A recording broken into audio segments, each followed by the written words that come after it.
Hello everybody, welcome back to the stream. Welcome back to Gran Turismo 3, and it's been a while since we've hopped on this game, hasn't it? I mean, only took a week off, and that's because we wanted to just do something different, kind of as like a palate cleanser of sorts with Trackmania. But yeah, we're back, and we'll see how Professional League goes. As I've kind of hinted a lot of times, this part of the game is where it starts to slug, so progress probably gonna be slow. Progress will be slow. At least in the early parts, the series won't take too long because there's only like 3 single race events.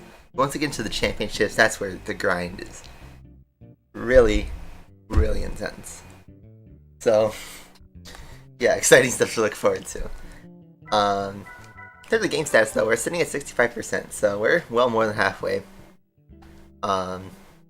We just gotta keep chugging away at it. And then we have to tackle endurance races. It's just some grind left. There's not that many events left, but there is a lot of track time. If that makes any sense. So yeah. Hello, Leon, McLaren fan. Crimson, F8. Welcome to the stream. So, yeah.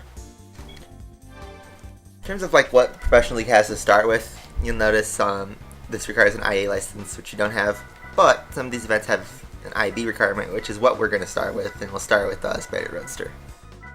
So, we need a car. We need a car. Game 6 is here. And I'm not really sure what to get. I was thinking of getting the roof, which is like a Porsche Boxster. TBR Griffith might not be a bad choice either. I didn't check what I should do for horsepower though, or anything like that.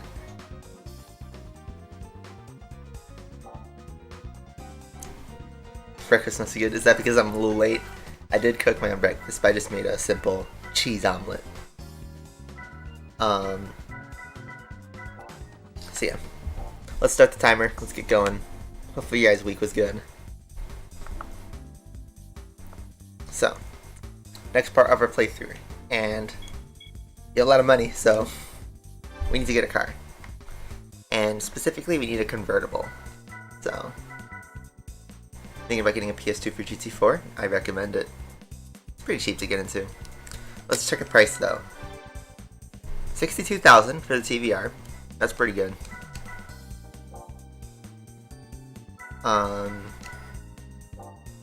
Could always do a Lotus, I think. Let's find that Porsche roof. 76 grand. Money's not really a problem. If anyone else has any other suggestions, I'm just gonna buy a TVR. But if anyone else has anything to say, last second out of a convertible, pop that in the chat. Otherwise, I'm buying a TVR. As for the colors of TVR, I don't know.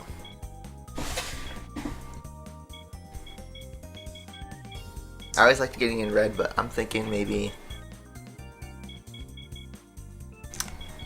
the yellow's not bad. Yeah, I'm thinking the yellow. What's my favorite car from Toyota? Probably the MR2 or the Supra Mark IV. I know everybody likes the Supra Mark IV, so I don't want to be too generic. But the MR2 is nice. Looks like the Griffith people like, so I'm gonna go with that. Let's buy it. Okay. The newer Griffith is nice, yeah. Everyone who's played Asphalt 9 knows what I mean. This is the old one. So in terms of tires, I need tires. That's a fact. Because I don't know what to go with. I'm thinking of buying the slicks.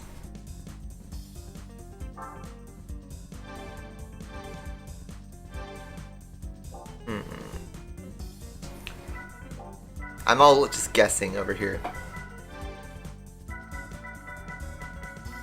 And in terms of upgrades, I'm not sure if we need 400 horsepower.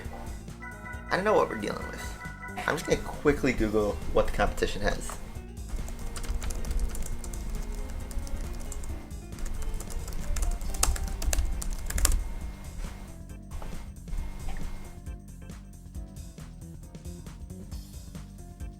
Okay, nobody has horsepower information. Well, how about this? Let's buy the stage 2. I feel like that's a safe place to buy it. We'll go stage 1, which is 366. Let's just do that. If it doesn't work, then we got the money to adjust. If it does work, or if it works too well, then we can tune down. But yeah, Professional League. In here for the first time. Spider and Roadster is the first series we'll do. And like I mentioned before, it's open to all convertibles. Yeah. First up is Grand Valley Speedway. And one thing to mention is Professional League. You notice, like, if we started GT3, the length of the races was like 2 laps, then it was 3 laps, then it's 5 laps, then a couple races were 7 laps. Professional League's all 10 or 15, and we're starting with the 10 lappers. So, yikes. Especially Grand Valley, which is a long track, this takes a while. Take about 30 laps of racing, which is like a 6-race championship in Amateur League, which is not all that bad. Let's see. It's 418 horsepower, and the tires we have enough. I'm hoping to do no pit stops.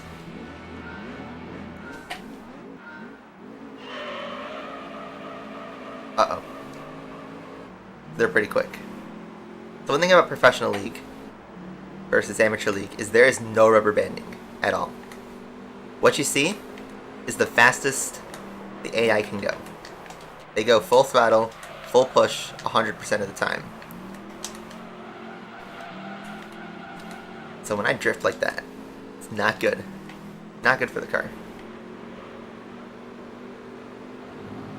We did no suspension upgrades, no drivetrain upgrades, so nothing to help us with turning. We just slapped some horsepower. We might need to make a pit stop. So maybe I picked the wrong tire. I know the Lotus tends to go long.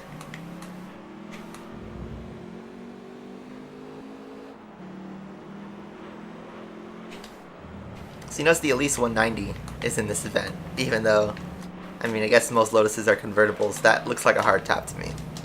Now, if someone can correct me, does the Elise 190 have a convertible option? So, should you quit or take a break from A9? If you're tired of the game, absolutely take a break. Don't feel like you're forced to play the game.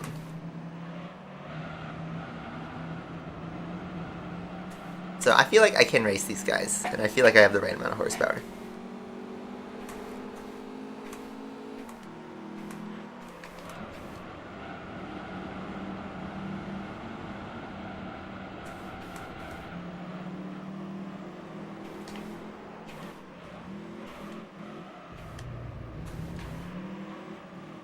Yeah, stage 2 is the right call. So we're racing the TVR Griffith, which is kind of unsurprisingly the most powerful opponent. I don't know if he's got the full upgrade, or if he's also stage 2, but we gotta catch him.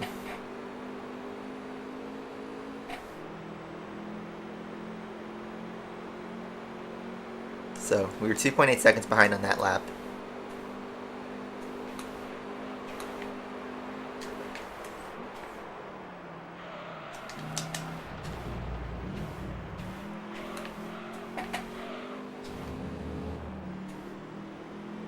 Will I buy the 22B? Well, don't spoil it, but yeah. I'm not gonna buy a roof for Boxer Spirit.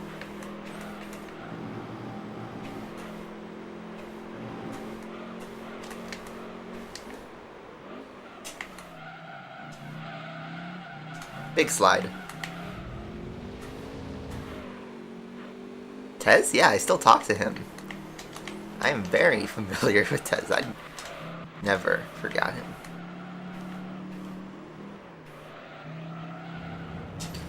Let's see. So I've switched to now pushing instead of trying to save tires. I see you, Supreme. I know you're Subin.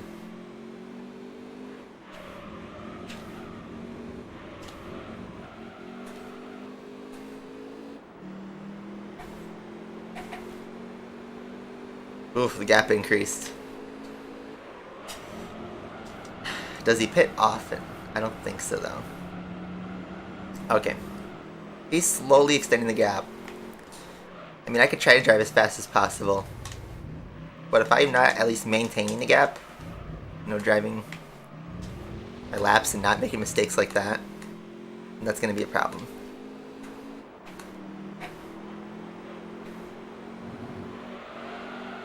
It says say my name, even though I already called him out.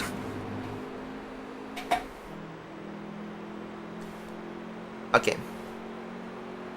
So now the gap's 4.7. I'll do one more lap, and if I can't nudge something out of him, then I'll go back and add more power. And maybe make this car a bit more drivable. I mean, I also try to drive a bit faster. So it looks like with the way I'm treating this car, these tires are going to last about 5 laps. It will not last the whole distance. Even if I put the super slicks, it won't last the whole way. So we gotta work our car around being fast, but doing 2 stints.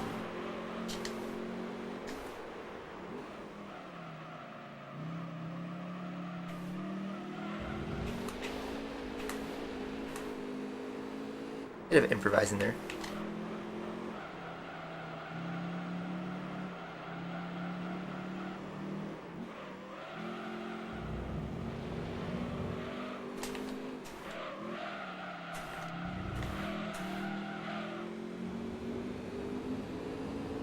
The Super Slicks would be a better choice, but I'm also treating this car like crap because I'm trying to drive as fast as I can. This car is a bit more drivable. These tires will last 5 laps at least.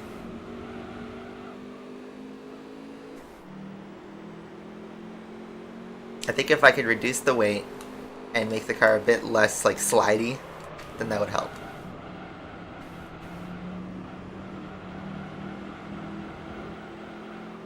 But I lose a lot of time in like these slow parts of the track, like right here, because I try to send the car, get a good angle, but then once I try to get the power down, it steps out. Otherwise I'd take it really slow like that. Okay, so I can see the car in the distance.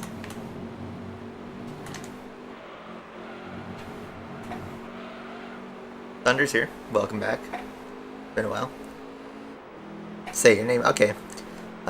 Insane Gamer Dude. I'll do that, just to spite. So now we dropped the gap to 3.8. You know what? Is this going to be enough? We dropped the gap just a bit.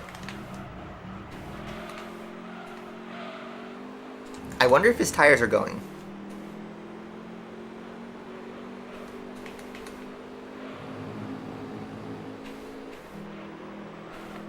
Should we commit to this?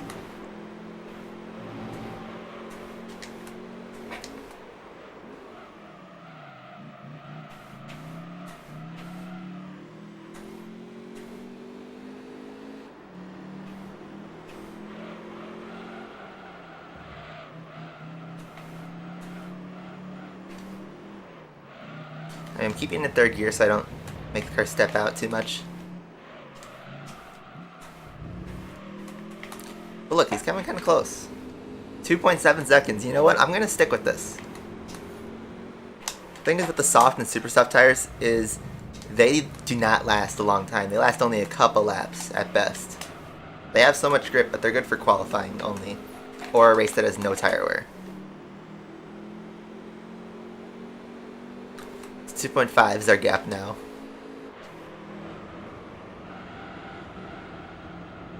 I do notice the tires now work a little bit less, and that's because they're yellow.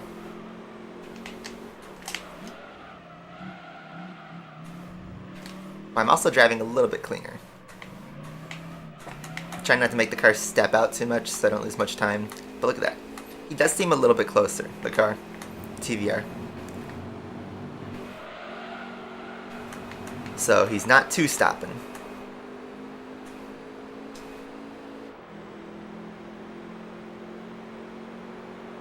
Gap's now 1.7.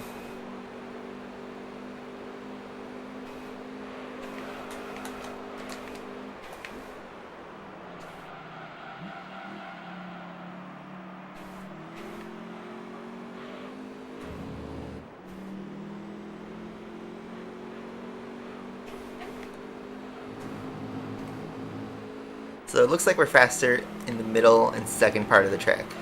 Like the middle to end sectors.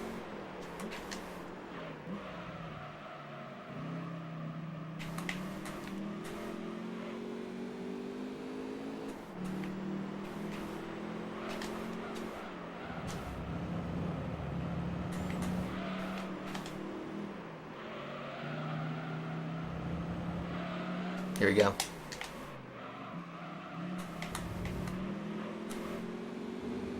We could finally see him. Like, properly look at the car.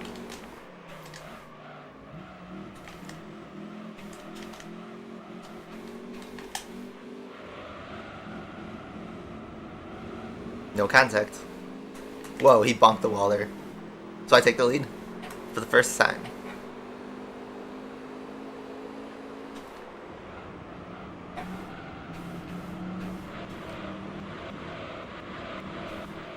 Now here's the question. Should I pit right now or should I do one more lap so I can have fresh tires at the end? See, my tires are starting to turn a little orange.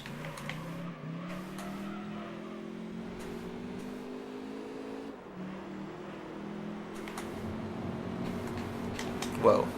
A little bit of a lip. I'm pitting now. Look at that, he's pitting with me. We got a race here. You know what? No, let's stick with this. We got a race going. Now the big question is, what does the rest of the field do? Like the Lotus. I know the Lotus notoriously does not like to stop because its tires last forever, basically.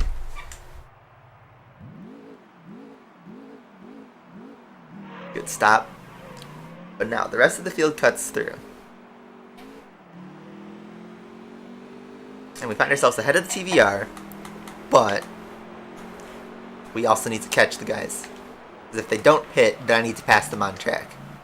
This is like Charles Leclerc at the Turkish Grand Prix. I'm doing the Bottas strat. Take the lead of the race, take a safe pit stop, and then try to reduce that 5-second gap.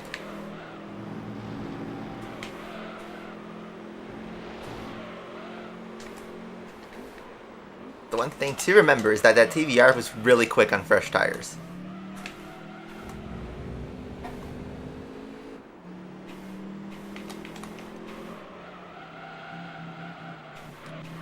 I'm trying not to push the tires too much on this first lap, but they are pretty not broken in. Tires work best when they're like green.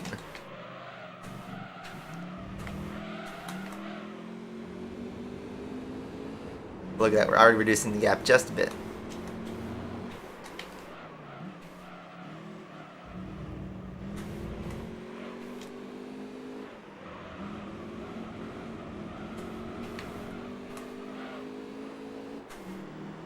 If you keep P2 behind, you're P1. That's basically us right now, though. We just gotta make sure we don't get passed by this TVR who's on the really fresh tires.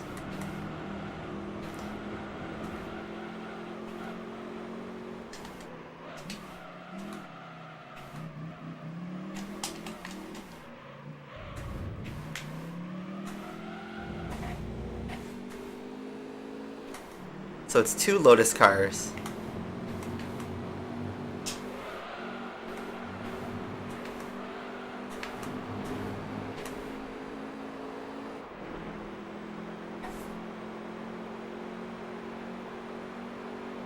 Toto's not happy with Bottas' fast lap, but he still went faster anyway, better than Lewis's fast lap. So I guess there was a roof behind us, and he decided to pit.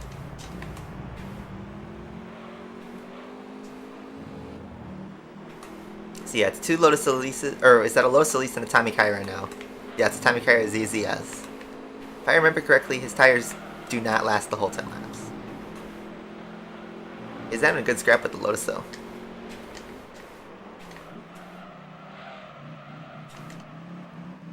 Coming through. These guys on absolutely shredded tires. I'm just gonna claw through the field. Look at that, we made our strategy work. We did the Bottas at Turkey. The no stop doesn't work. Now that TVR is going to be held up by traffic, so That's gonna only help us.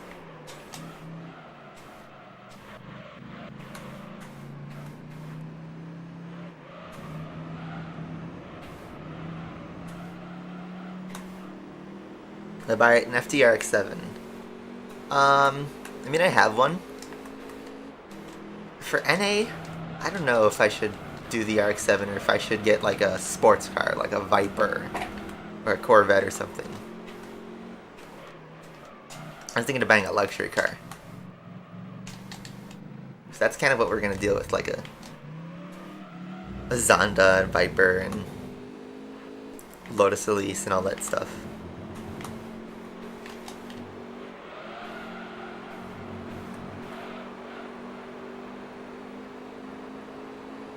So what's our lap time going to be? It's a high 158. But now we're clear of traffic so we can drive as fast as we want. I still think in the next race we should maybe bulletproof our car a little bit. Because I had no idea if the strategy would work. Now we know it does.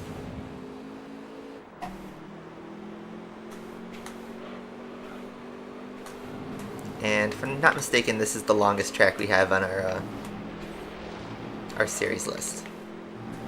So while this race is going to take about 20 minutes, I don't think the other races will take as long. I could be wrong. I don't remember the full list. But by the Supra, I haven't figured out what I want to do for turbo sports, because there you need like 1,000 horsepower, and I think the Supra can do 1,000. I don't know. Something I thought about was the Lotus Esprit. Never really played with that car that much, but you can do a lot with it. Do I have the Series X or S yet? No, I'm not really planning on buying the new Xbox at this time. I saw Series S at Costco for only $289, so they had Series S's plenty in stock, and they were below MSRP because Costco always gives you a deal.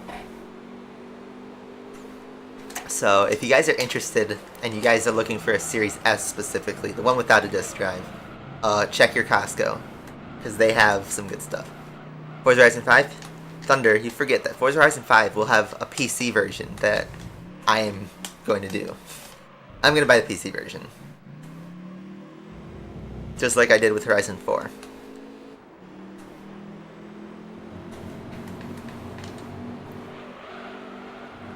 My strategy for next gen was PC and PS5, because I want PS5 for its exclusives. Microsoft's doing their exclusives also on PC, then that's not a problem for me.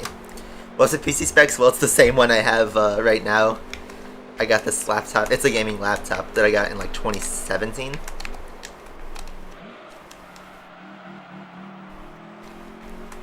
And it runs Forza Horizon 4 just fine on like medium to high settings.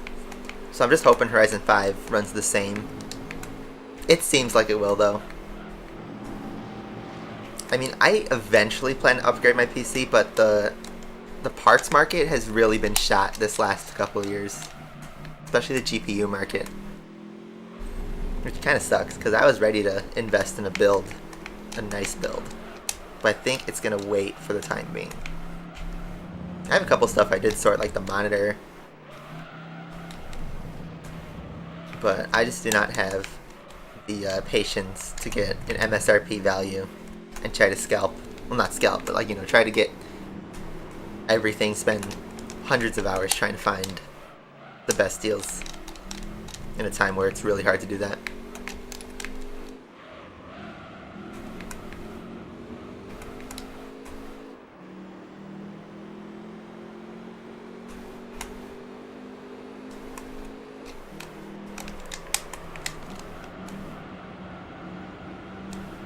Pretty sure we drove a Supra in a license test somewhere down the line.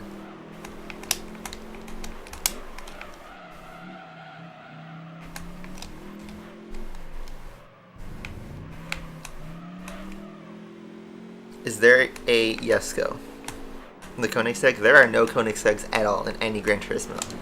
And I don't think they're coming to GT7. At least they haven't announced it yet.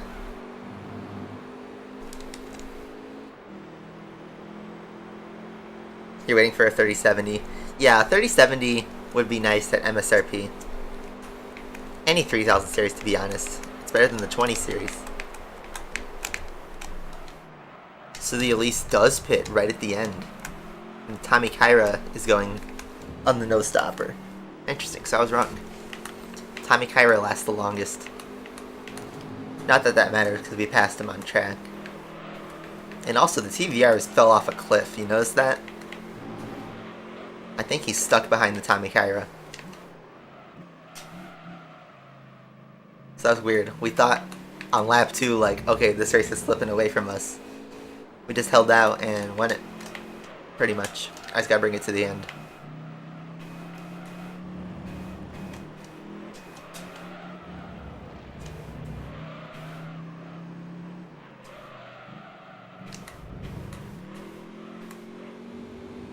Yeah, he died in dirty air. Guys, dirty air is in Gran Turismo 3, totally. No, I think the non-existence of blue flags is what did him. In GT Sport, there are blue flags, funny enough. And I'm pretty sure they'll be there in GT7.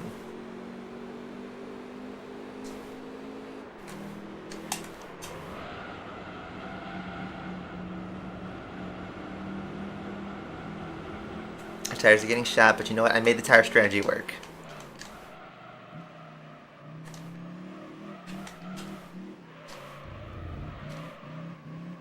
Bring it home. We got ourselves a big lead. Look at, I think it's the S2000 in last place, who's in absolute pain. He's still in the first sector of the track. Here we go, final turn.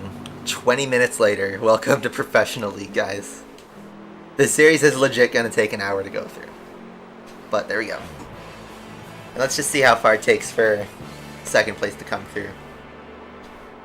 Yeah, Tommy Kyra, of all cars, made it to the end. I thought the TVR would get an easy second. There we go.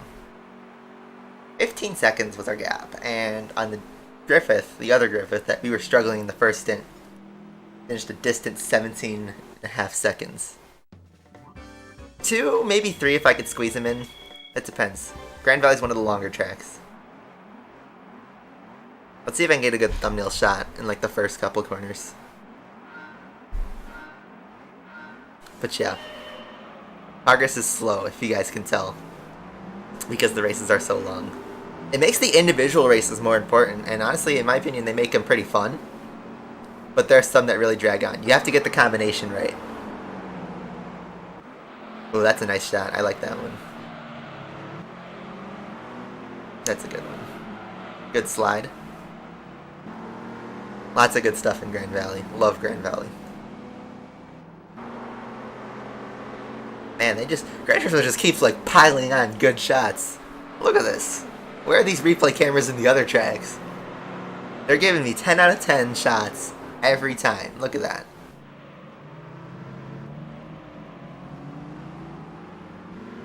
Yeah.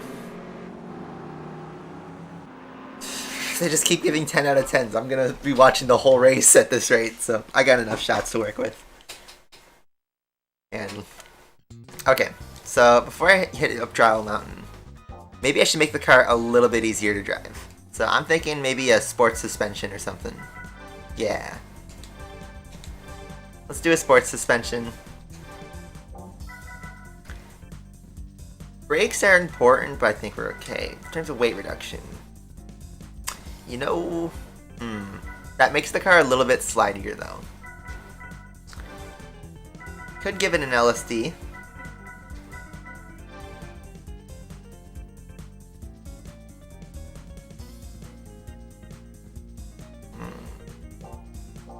Then again, this is a raw sports car. I think the sports suspension's enough. We'll stick with the tires.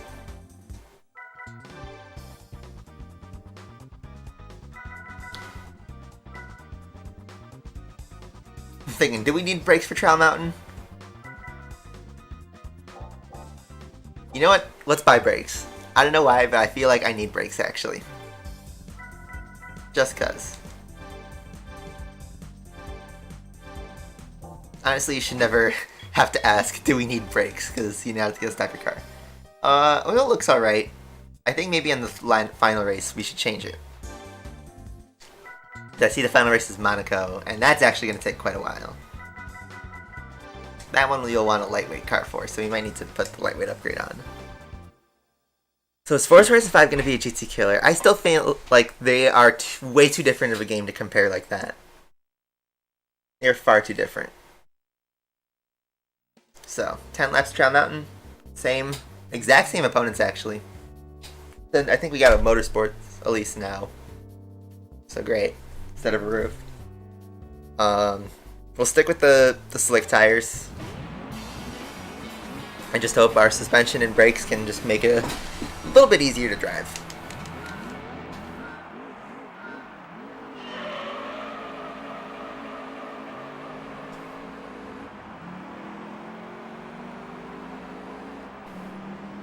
And yeah, the Griffith's back.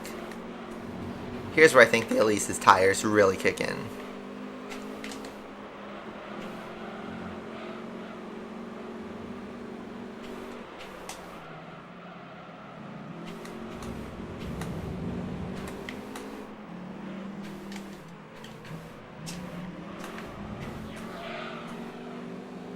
US Grand Prix?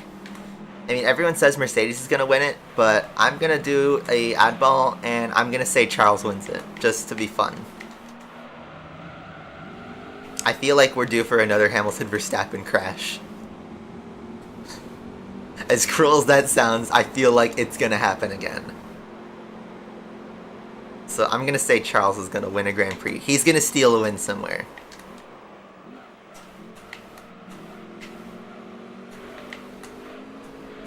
So we cut through the rest of the field, but once again we find ourselves in second behind a TVR that's going pretty fast. But maybe his tires drop off again. The good news is this is a shorter lap. So this race will take a little bit shorter than Grand Valley. The bad news is it's so short that the Lotus will not pit.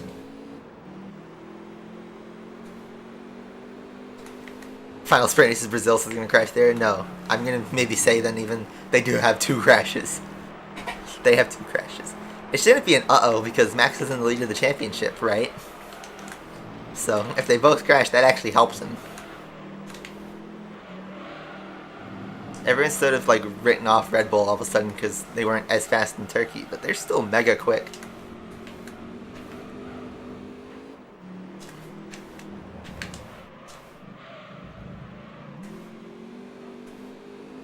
GamesX thinks that I should be a Twitch streamer who has 5,000 viewers chatting at the same time. I think I'm having a pretty active chat, reasonably.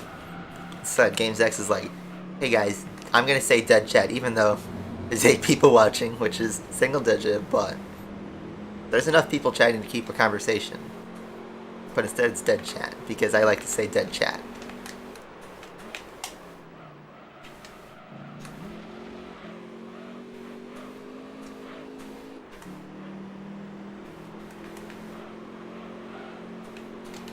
So, back to our normal conversation.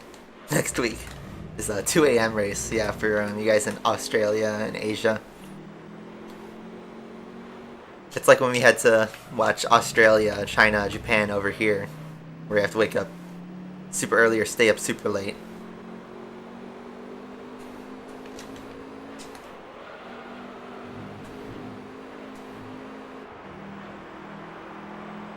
Alright, so the gap is 2.9. I think I can throw the car a little bit more since we have the suspension.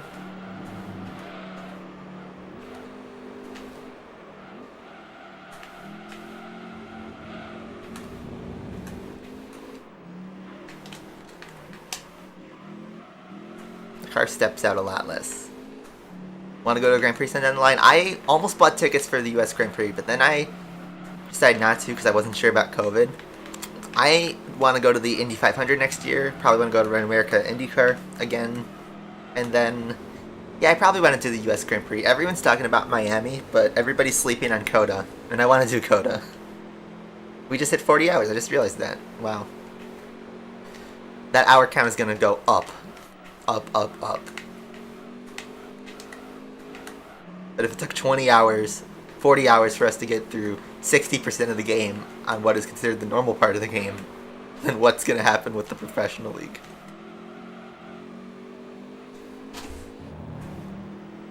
But yeah, everyone's sleeping on Coda, which means I want to go there. Because I don't know how Miami's going to be. There'll be plenty of chances to go to Miami. I feel like Miami's going to be Monaco too, where all the rich people and celebrities are going to scalp the tickets on the first run. And they're going to forget about it next year.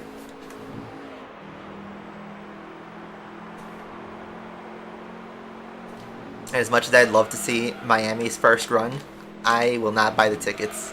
I've seen that flights and hotels there are already super expensive because everyone's prepared for that. We have a race day. So even if the tickets I manage to grab, what everybody forgets about traveling to a sports event, especially one where you have to stay in another town, is the flight and hotel, which those prices are jacked up. You have to buy the tickets early, try to find a deal. Which, unfortunately for me who works, you know, you gotta find time off. There's just a bunch of hassle that goes aside from buying the actual ticket itself. I wish there was a race in Chicago, because when I did Road America, I literally just hopped in my car and just drove 2 hours up north. The only two racetracks that are drivable for me are Road America and Indianapolis, and I guess the Joliet Speedway that they ran a NASCAR race before. But, yeah. No F1 tracks in driving distance for me. I have to fly. I think Coda was confirmed for next year though, so I think I'll go there first. A NASCAR Chicago street race. I did see that they're going to race through downtown, which is actually sort of where I work. Sort of.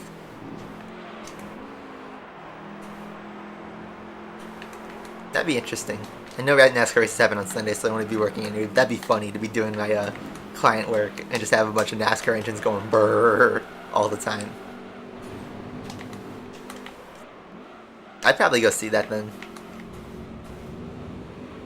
So, in 5 laps, we've managed to catch the TVR.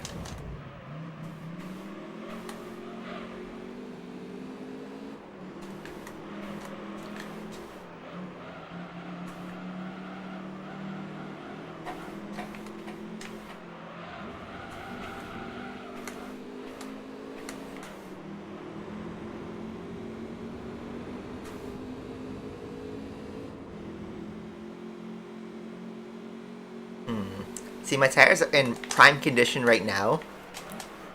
So I'm wondering, should we pit now so we can have this prime condition for the end of the race? Or should we use the tire on lap 6 while it's good and pit then? Basically, can my lap 10 be better? Do I need these tires for lap 10 or lap 6? I feel like lap 6 would be the worst choice. I don't know. I'm going to try going 6 laps on this, though. Because these tires feel really good right now.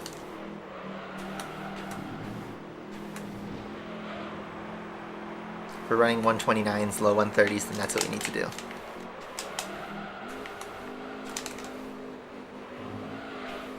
But that Lotus is in our pit window, which is not good. I'm going to push as much as I can on this lap. And box.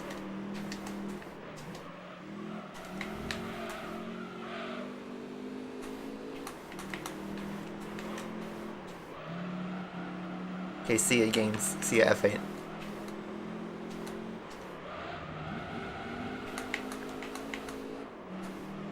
Alright. So, I didn't keep track of my sector time, so I don't know if I'm on a best lap.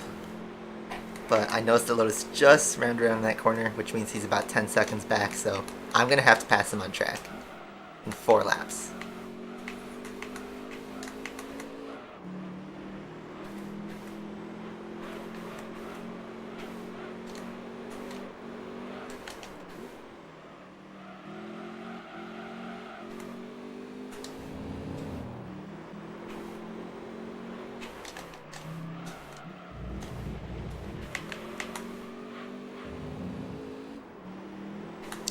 Alright, let's go. Box this lap. Box this lap. And look at that, TVR's following me. Alright, say goodbye to my lead, and let's hope that we can Make this stop count. Look at that. TVR slots in right behind me. There goes the Lotus. Time to catch him.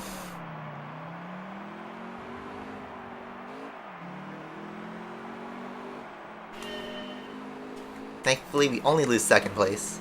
Or first place. You don't have the other Lotus to worry about that much. Or is that the Tommy Kyra right behind us? I didn't even pay attention. Looks like the Tommy Kyra actually. But the Lotus Motorsport Elise is what we have to worry about. And I think he goes to the end.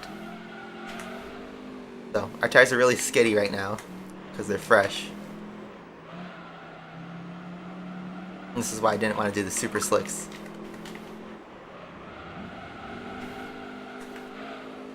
So I'm going to try and push the ever-living hell out of them because I want to make sure they're broken in so I can use them.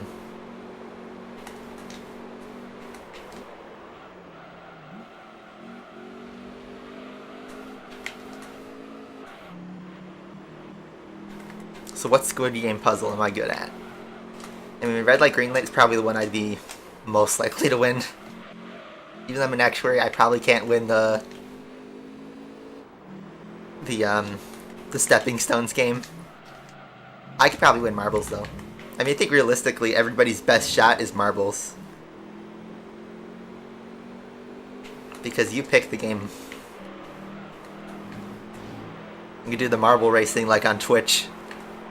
Why did nobody do that? Why did nobody load up marbles.ttv or whatever it's called?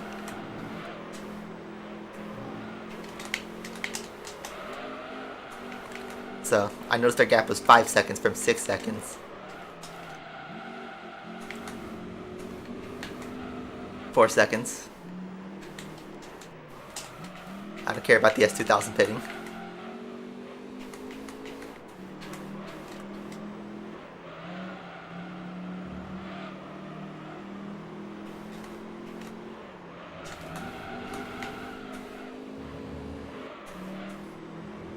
There he is, 3 seconds. I think we can catch him.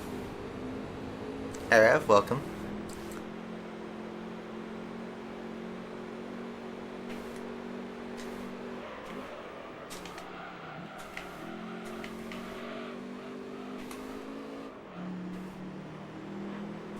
Oh, and then sugar honeycombs I would die on because that seems really difficult.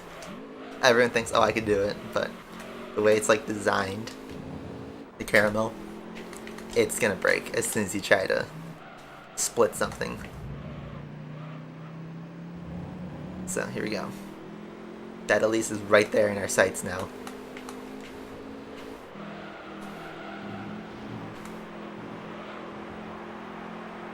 .128, new fastest lap on these fresh tires. So our out lap worked. I slid these tires enough to break them in. And now we have broken in tires. And look, he's right there. We got him. I just gotta actually make the move. I will say, these races are, even though they're long, I gotta say they're quite interesting. Seb with the slicks during the rain. That was so funny. Like, I thought I was seeing something wrong, but no, he had the slick tires in the rain. He tried to gamble, it didn't work.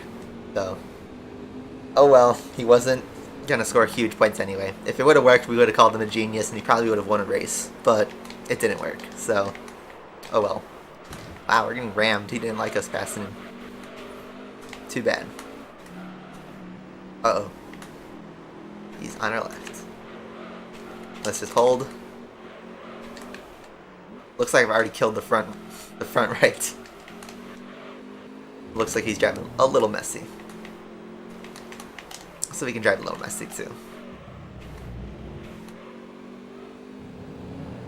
I really called that stage 2 tune-up really well. It seems to work perfectly. That was just a guess for me. Oh well. Okay. So.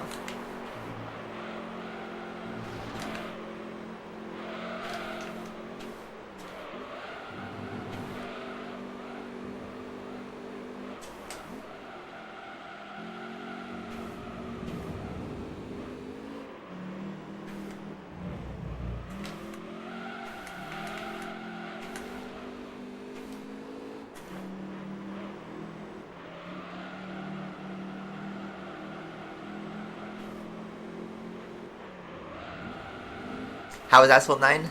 I mean, when I first year of Asphalt 9, I thought it was pretty fun. Because it was new, exciting to drive. The cars were beautiful to look at. The tracks were pretty gorgeous. But it got stale pretty quickly. I think the car hunts is what really did it for me. And then the constant grinding in the special events, the Grand Prix grinding. They make you grind in Grand Prix, and that's really not fun. Not fun at all. It should be about competition, not about grinding conditions still. And then you try to game the system so you can get a better league, so you can have a better chance to win the car. Did I get to know about the Venom F5? Like, what do you mean? Did I get, like, early information about it? Because I'm still in contact with GameLoft. I think I still have access to the test drives, even. Alright. Cool. After that mega lap 8. I don't think we can replicate it. We still get a 128 there. Because our tires are broken in. That was a big win. That at least made it to the end. 7 seconds only this time. The Griffith comes in 10 seconds behind. So it's actually a worse race in the Grand Valley, even though the Griffith led more, I think. Trial Mountain, Scotland, yep. Alright, I got my good thumbnail shot from Grand Valley, so we don't need to do anything there. Yeah, those card grinds are crazy. So next up is Monaco, and I think I don't want to do anything with the car. I think the brakes and suspension work pretty well. Yeah, 2016 Asphalt 8. I thought the blueprint system in Asphalt 8, when it first debuted... Whoa, where did that 15 laps come from? Oh man, I thought we were going to be able to get this done in 1 hour. Well, guess not. That sucks. I didn't even realize they slapped this in here. Monaco's already kind of a lengthy track. Bro. Well, put on some tunes. Because this is going to be a grindy race. I didn't even realize it's 15 laps here. That sucks.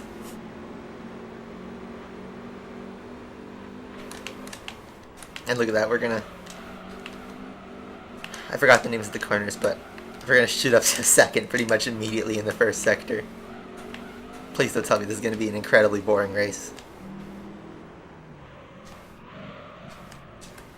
Because I think at 15 laps, everyone will pit. So it's all about making our tires last lap 8. Driving pretty clumsy in the hairpin.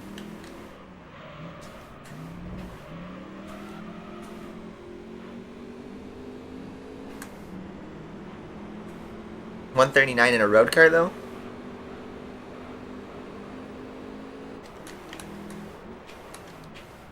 TVR's having trouble. Oh, he parked the chicane. Okay, that makes that pass pretty easy. He's having trouble with the chicane, and then we just bend it. Lap 1 DNF, guys. Well, that's it. Race over. I could probably in the archive just skip right to the end, but I'll play the whole thing. I'll play it all out. It was mad. We just made this race incredibly boring. I could pit like every lap and probably still win. But let's keep going. Man. No heroics into Sandoval. He made his heroics into the chicane. Yeah, 149 on that lap. This is going to be a long race because it's 15 laps. For some reason, Polyphony thought, Monaco, let's do 15. Because screw you. And screw your free time. What is that? Okay, so I guess we'll only do 2 series then today because I didn't realize that they make Monaco so long. I forgot about that. That Monaco is torture. I think Monaco is torture on like every professional league race. Like, if it's 15 laps, on professional league it's 20. If it's 10 laps, it's 15. You know, that kind of stuff. And then in Formula GT, the biggest, longest race of the championship is Monaco.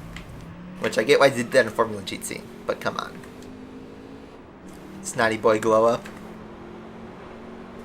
Monaco foot lettuce. That's my... I'm just reading it in that voice. Okay. Don't bend the chicane. Man. This is gonna be pretty boring. Probably could have even dropped some of the upgrades, but then that would make the race longer, so then what do you do? I noticed we got no Shelby Cobra, which I would have expected, but oh well.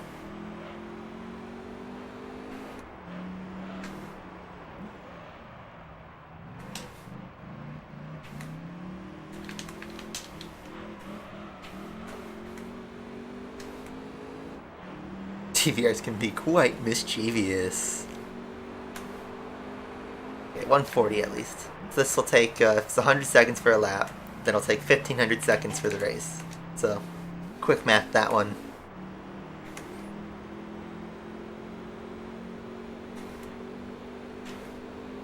Yeah, this is gonna be boring.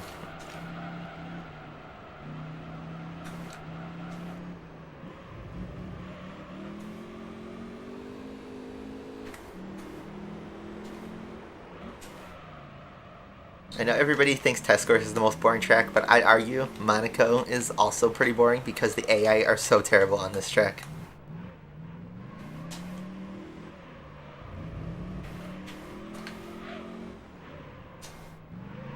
"25 minutes, yeah, that sounds about right. So Grand Valley is actually shorter than this.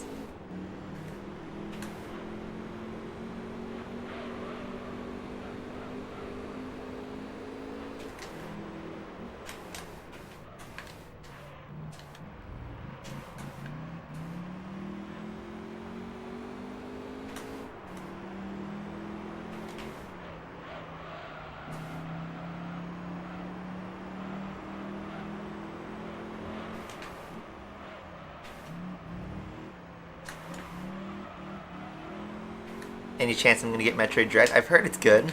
I know everybody's like crying about the piracy about it, which honestly I don't really care. I wouldn't pirate it because I don't have a modded Switch or anything, but I don't know. I know Nintendo games never go on sale, so I would normally say I'd buy it on sale, but that's probably not gonna happen. I don't know, I haven't really touched my Switch that often. Been kind of collecting dust. I know yesterday they announced the N64 and Sega Genesis expansion pack for $50 a year, which any Nintendo stands try to justify this, but $50 is way too much for Nintendo Online. Especially for a subscription of a handful of N64 and Genesis ROMs. But you get the Animal Crossing DLC. Well, not everybody plays Animal Crossing. They just did that as a cop-out so that, you know, the Nintendo stands can have something and say, oh, but it's only $5, except you're renting DLC. I think that's even dumber. Imagine buying a DLC, but you only have it for 1 year. And the rental costs more than owning the DLC. Like, what kind of shit is that? Like, I understand Nintendo charging $20 a year for their pretty bare bones online membership, because Nintendo servers are garbage for online multiplayer. They don't do any like free games in the month really. They give you the NES and SNES library, which I think is pretty justified if it's bundled in with the $20 membership. I think the backup saves online is kind of scummy to hide it behind the online. You should be able to at least back it up to a USB stick. Because, you know, PlayStation and I'm pretty sure Xbox lets you do that. I know for sure PlayStation does that. Even on the PS5, you can back up your saves to a flash drive. You've been able to do that since the PS3. And PS3 had free online, I'll remind you. But Nintendo, $20, that made sense. It was cheaper than Xbox Live and PlayStation Plus. But $50? $50. Yes, it's cheaper than Xbox Game Pass and Xbox Live and PlayStation Plus for a year. But you know what all those services have? Proper servers. And they give you free games in the month. You get real voice chat. You get tons of automatic backup options. You have Xbox Live or Xbox Game Pass Ultimate. You get like 400 games or some stupid number of games that you can just download and play. That's better than playing, outdated version of Ocarina of Time or Super Mario 64, which, by the way, Super Mario 64 is available on that Super Mario 3D All-Stars. Yes, it's not produced anymore, but I'm pretty sure the Nintendo stands have that game.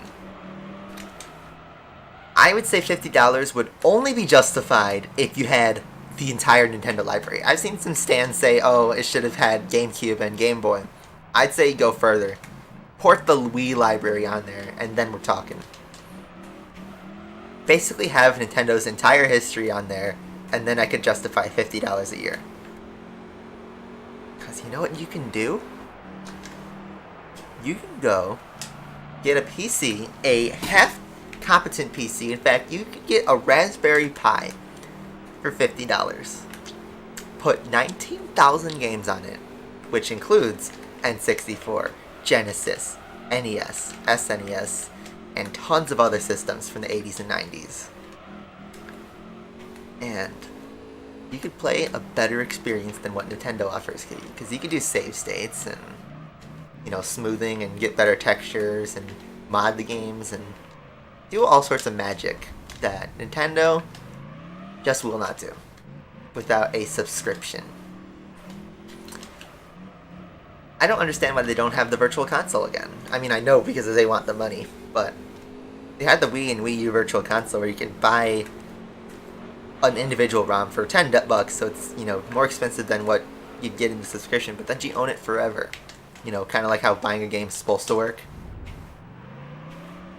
So, you know, it's pretty dumb. I mean, anyone with half a brain knows Nintendo has pretty archaic consumer practices.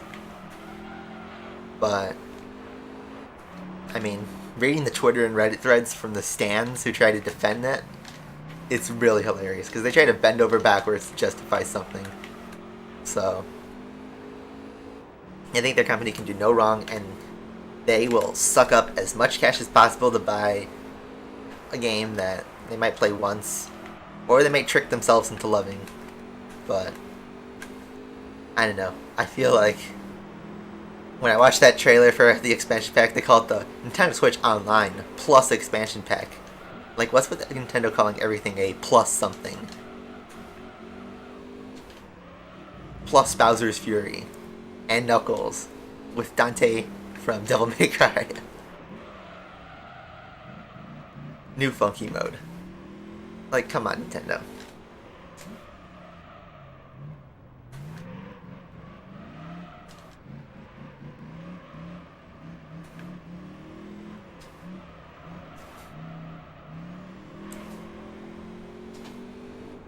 Forza Horizon 5 is never getting a PlayStation release. Never has, never will.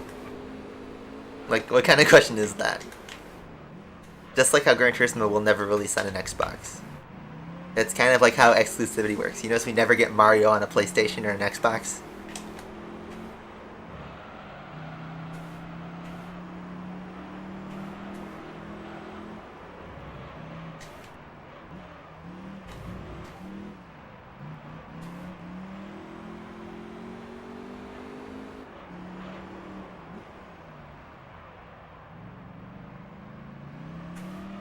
As soon as our tires are broken in, we're hitting the halfway point after lap 8.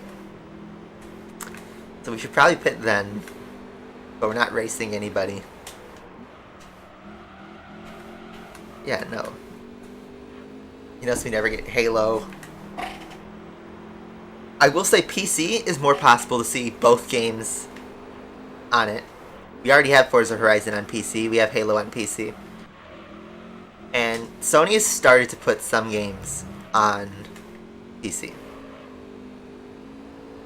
Like, I think Detroit Become Human's on there, Horizon Zero Dawn's coming on there. We might see Gran Turismo on PC. That'd be cool to see, but it won't hold a candle to, like, you know, the PC sims out there. I think Gran Turismo should stick with being a, you know, PlayStation franchise like it has been. Forza Horizon 5 be on laptops. Well, if it's running Windows, yeah. I mean, I have a laptop and that's how I had Ryzen 4.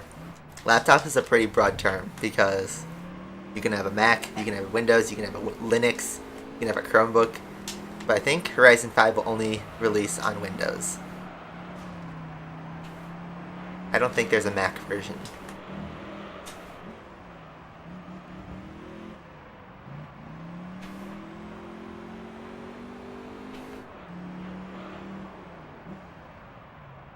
But if you ever tried to play, like, Forza or any intense game, you know, portably, it never works out because, well, it drains the battery.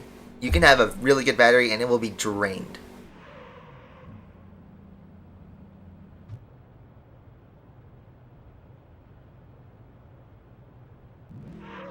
So there's our quiet pit stop. You notice we have absolutely no competition from anybody. Not even a Lance Stroll moment.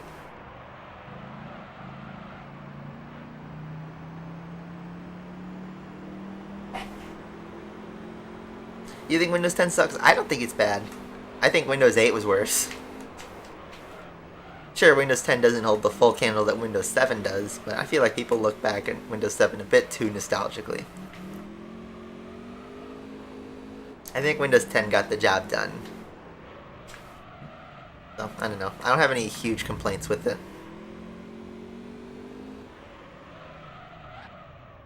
I never used Millennium Edition. I think my first computer was a Windows 98 that my parents let me use. And then eventually got a Windows XP. Then, I had a computer with Windows 7 on it. I think my brother had a Vista on his computer. I had Windows 7, then I got 8, and then I upgraded that to 8.1 and eventually 10. And then I have my computer now, which has been on Windows 10.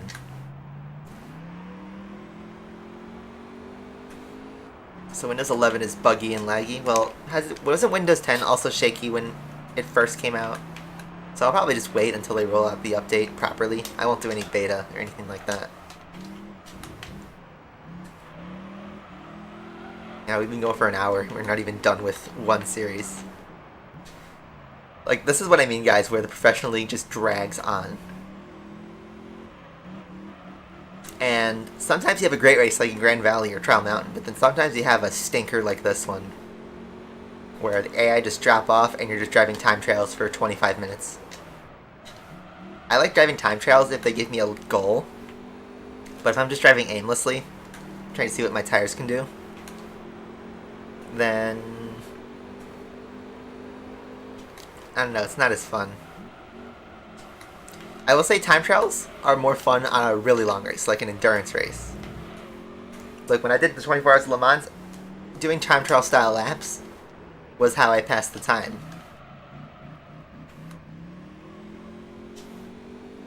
Because instead of just like when you make a mistake, you restart, you just go to the next lap. So that's why I made it fun and made the time pass for myself.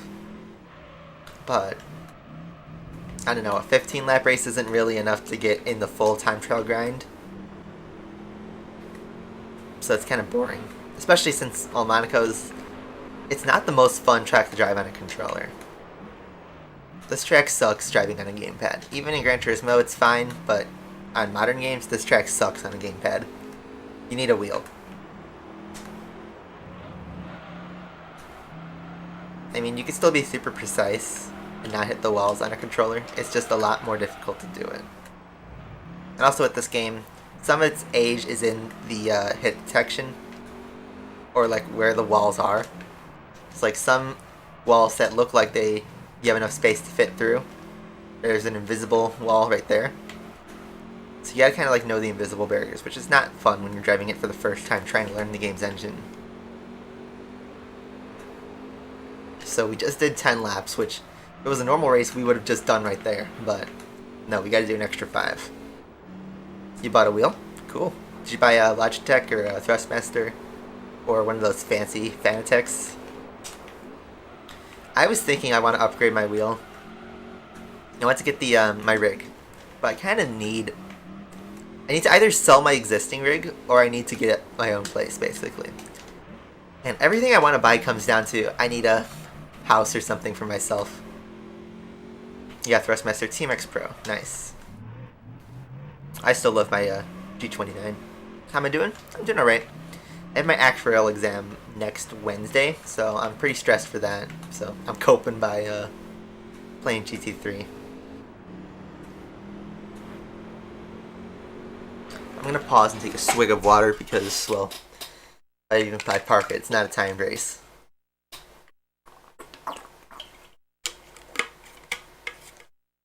You know what they say? Hydrate or dihydrate.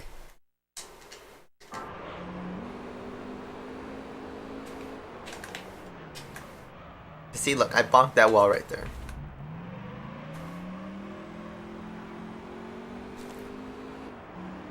The TVR's pitting. He's way far back because he parked it on the chicane. He probably did it again at some point. We might even lap some people.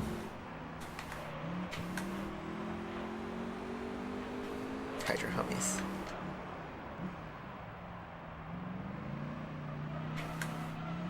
We are a full minute ahead of the Tommy Kyra. Bonk. Alright, we just murdered our rear tires.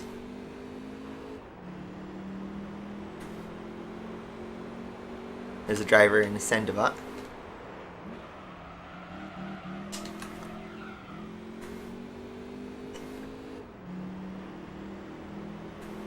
I've never tried a controller connecting to a phone. I feel like there'd be a lot of input delay.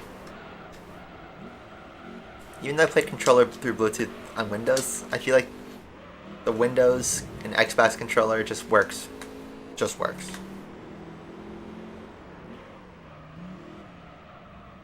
MLG drink the Mountain Dew. I think the closest thing... I've never had like a Mountain Dew, at least not since like 6th grade, when I was like 11 or 12. That's the last time I drank a Mountain Dew. I think the closest thing I've had since then is Baja Blast. But that's a different tier. That's a different tier of gamer drink. Look at that. Hey, he parked on the chicane again. Look at that. TVR parked the chicane. Look at him. Laugh at him. He's in pain. He's in last place, and he keeps parking the chicane. Like, come on, dude. Now I gotta try and lap him. I'll get Max Verstappen, Esteban Ocon, Brazil 2018. I mean, I kind of want to drive with him and see if he parks in the chicane every lap. Oh. I kind of bonked him like that. He hit the Schumacher spot.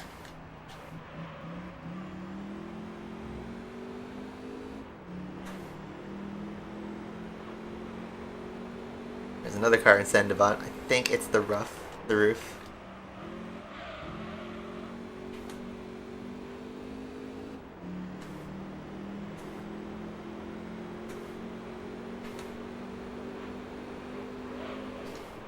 Oh no, it's the S2000.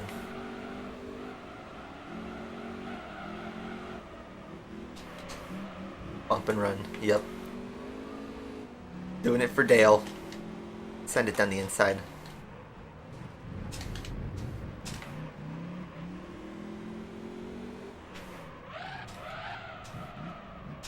Give a little bit of a handbrake turn.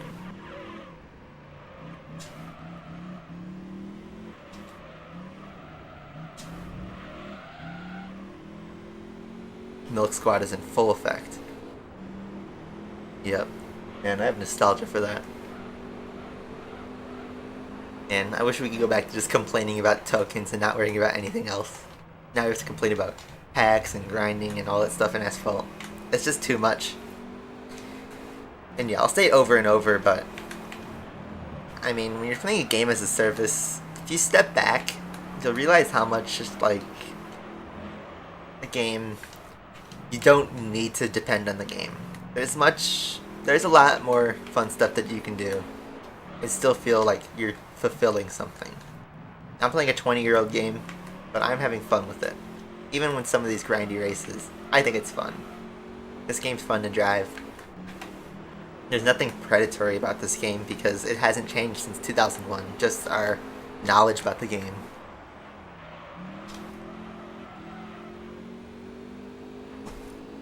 Back then, our fun depended on what the next update dropped. I don't know, not best time to live as an asphalt player. Not in my eyes. The one thing that does worry me about GT7 is how is the longevity going to be? What are they going to do with the updates? I mean, GT Sport had a great update map because the game started out kind of dry. So they can only go up, really. I wonder how GT7 will be. Oh, we parked it. The Binala.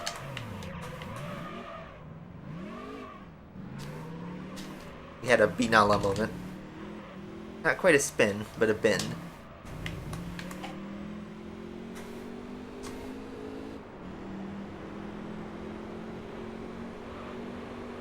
This Saludo has too much cars, not enough tracks. It's like Ridge Racer Type 4, kind of.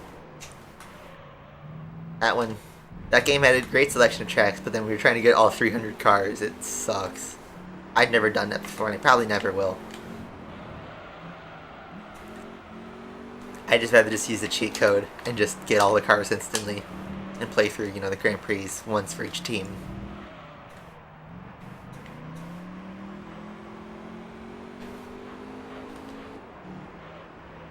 Alright, so after that stinker lap, we're going to actually be on the final lap, guys.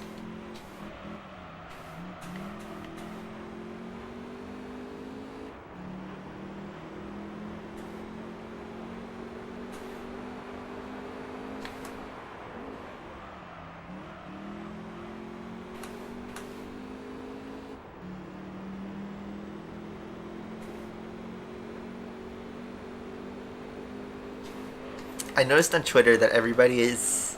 Well, okay. I want to hear you guys' thoughts on Forza Horizon 5 from the preview stuff we've seen. I don't know if any of you guys have watched the preview stuff, or if you guys are trying to hold out because you don't want to spoil anything, even though there's not much to spoil about Forza.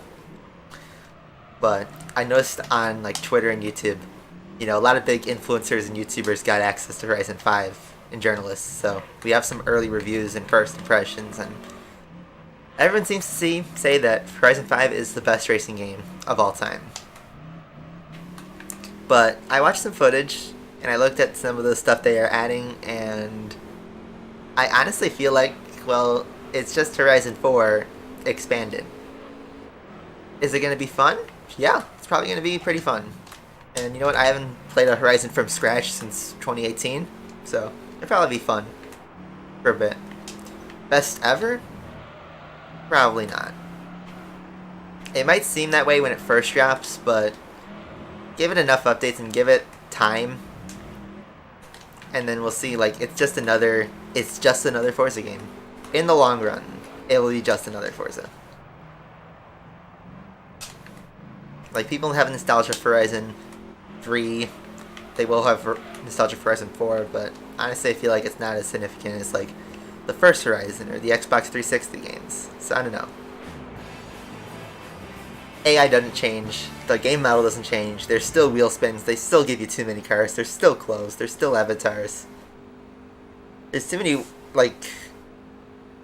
It's fun to have a sandbox where you have no choices, or you have no limits, like in Beam and G-Drive. But on Forza, where there's so much put into it... Wait, why am I waiting for AI? What am I even waiting for?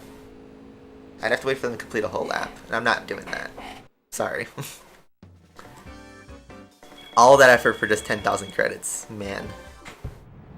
Alright, well, we got our thumbnail shot from before, so let's just get that good position. Alright, prize car time. What's it gonna be? Hour of our efforts. Hour and 20 minutes of our efforts. That's a convertible. A red Shelby Cobra. Sweet. I wish it was that blue and white stripes, but you know what? I'll take that. I'll take a red one. Red's my favorite color.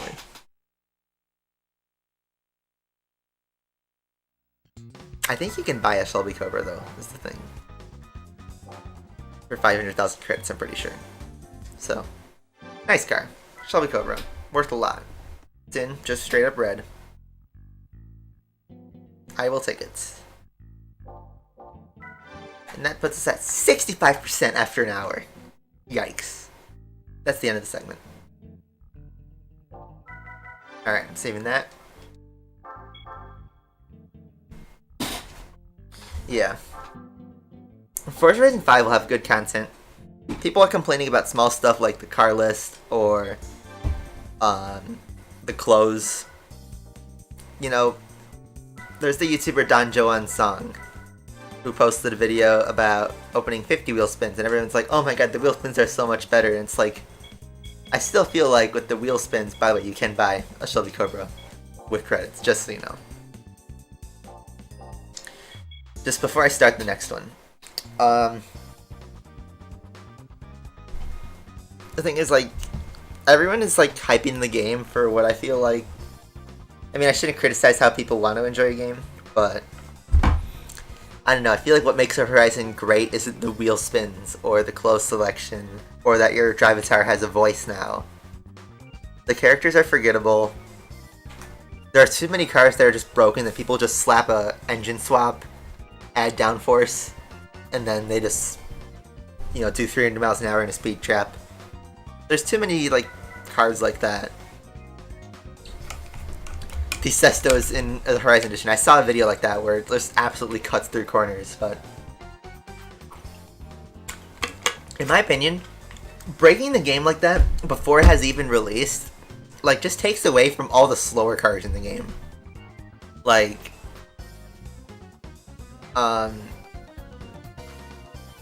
thing is, like, everyone wants to put an S2 car, an S1 car, X-Class car, even A-Class, but anyone really want to drive B-Class? It's kind of discouraging, especially when there's no benefit to driving B-Class versus S2. So everybody's just gonna hop in the cars that they just put a giant engine swap in, just inflate to S2 or X-Class, and just race through the AI, which are still unfair. You're still gonna have the, if you put it on Unbeatable, which I drive Forza Horizon on Unbeatable, it's still gonna be where, you know, you have to, like, get through the cheating AI and try to catch the lead early on and then hold it to the end. Or otherwise you can't catch them. I feel like everything just appeals to 12-year-olds. And I know you guys are, some of you guys are pretty young, so maybe you love that stuff. I used to love that stuff when I was 12. I'll admit that. But, I mean, I'm a little bit older now.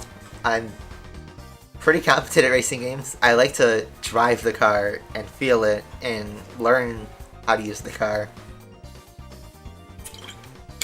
And if I want to stomp on the gas and rely on downforce, I'll drive an F1 car. Because F1 cars, even though they're full of downforce and go really fast, they are challenging to drive, and they are very rewarding if you get the braking and throttle right. So I'd rather just do that than drive a sports car, slap a giant rear wing on it, put a ton of horsepower into it, and just slam the right trigger and just go as much of a straight line as possible. So, I don't know. I still think the game's going to be reasonably fun, but... GOAT? Doubt it. Doubt it. Most popular YouTubers have to go to the meta for clicks, yep. Journalists have to hype it up because they probably have deals and stuff. I don't know. I feel like people hype the games too much. And I know I'm sort of simp for Gran Turismo, but, I mean, realistically, I think the newer Gran Turismos, they're fun, but they don't relive the hype of the classics. And why were the classics good? Well, because they made you experience the cars. Even in Gran Turismo 3, where the game has a small car list compared to all the other games in the series. You know, the cars are pretty unique. There's not 50 Skylines. There's not too many cars where you just slap anything. The only broken car in this game, truly broken, is the Escudo. That's one car. In Horizon 4 was that Shelby Cobra Roadster thing. There's the 599 XX Evo.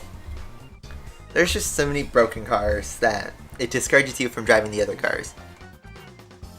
And they kind of give you too much options for playing the game. So I don't know. I'm going to go to the bathroom before we start the next series. I'll be right back. I'll have you look at the Shelby Monaco edition. That's what it was. I'll have you look at the Cobra, but I'll be right back. If I can turn off my mic. There we go.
I'm back.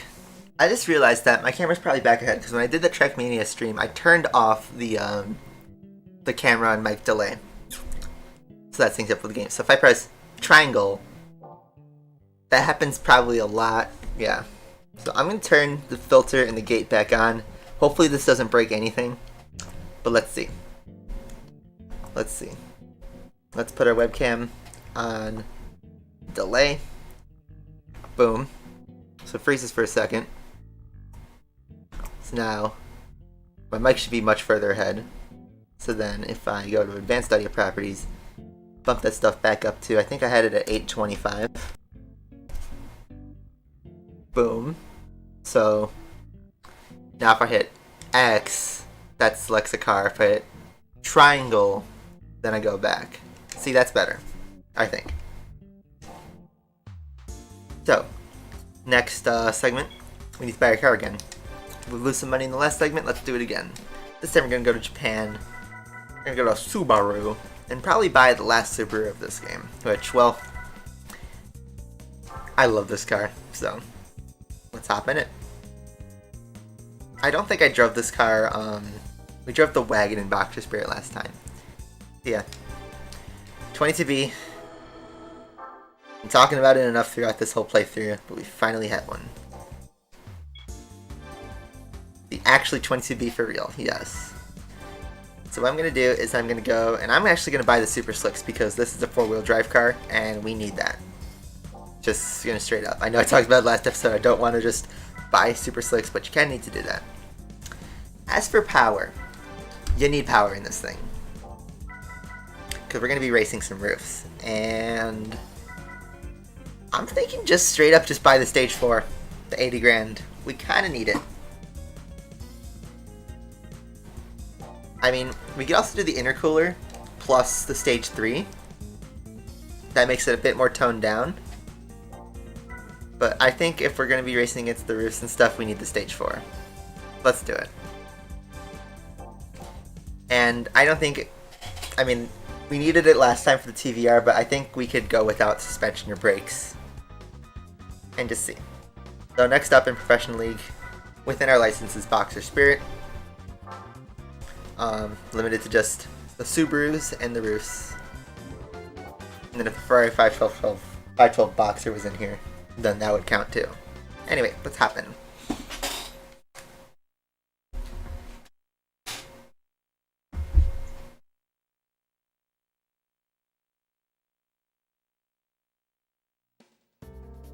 So yeah. Got Impreza, Legacy, and then all the roofs are here.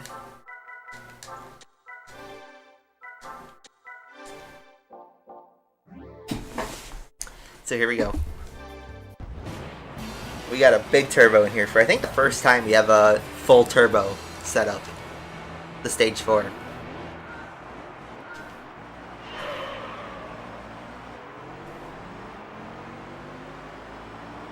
Probably can't hear the car too well.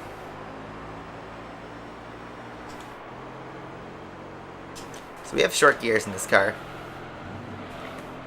I'm probably going to need to buy a transmission for later on.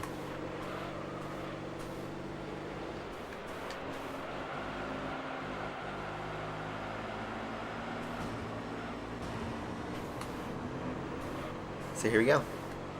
We're going. Yeah, Stage 4 is the right call, I think. This car is slow in top speed, so we need to have acceleration.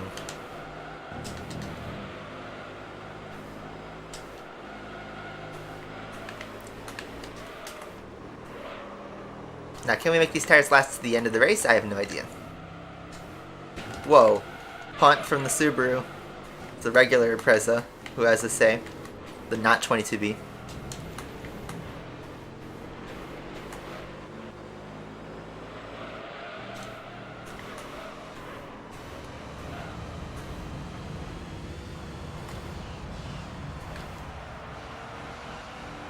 That toot-toot sound.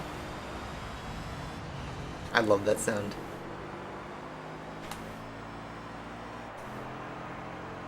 So we are going. Here we'll hit top speed.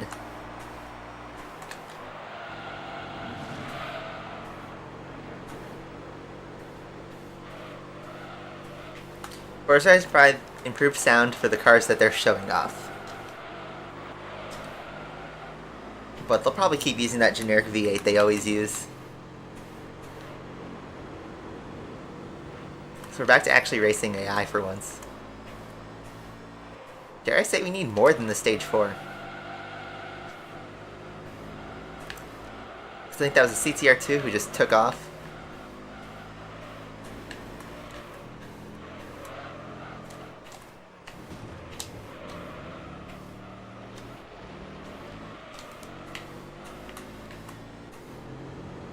No, it's an RGT.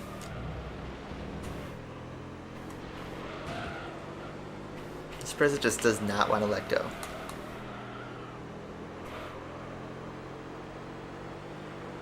At least this race is relatively short.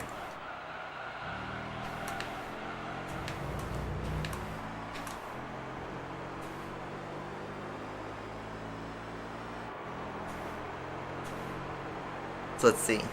4.5 seconds. I wonder if the RGT pits. Because he is flying. I went a bit too much on the grass there, but we drive in a rally car, so I can do it. It's excusable.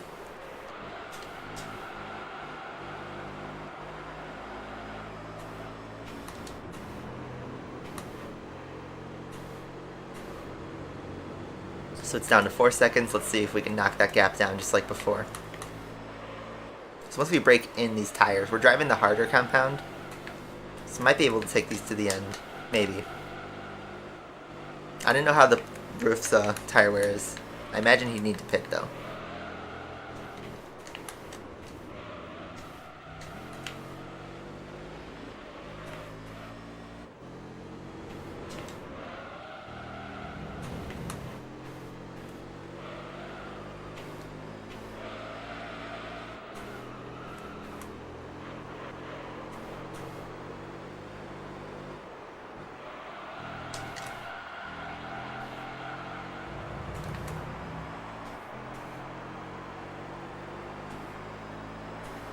And I thought I drove a pretty good lap there. 4.8 still is the gap.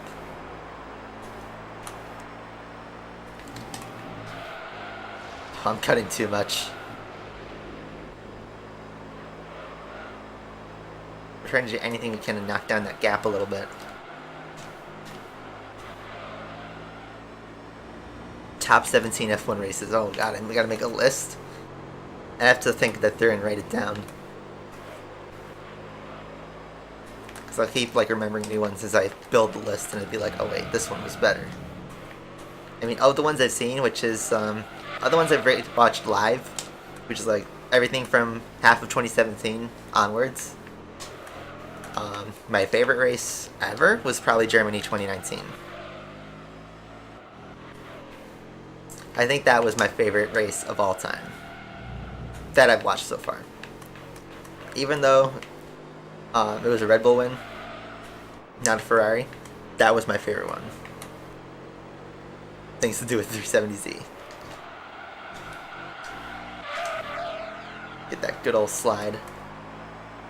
I'm just gonna have to hope the RGT pits and I can bring this car home to the end.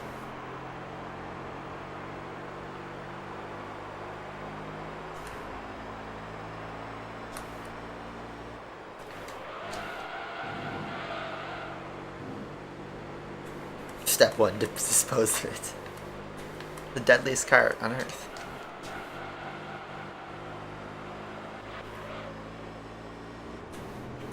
So, this car needs more power to catch up.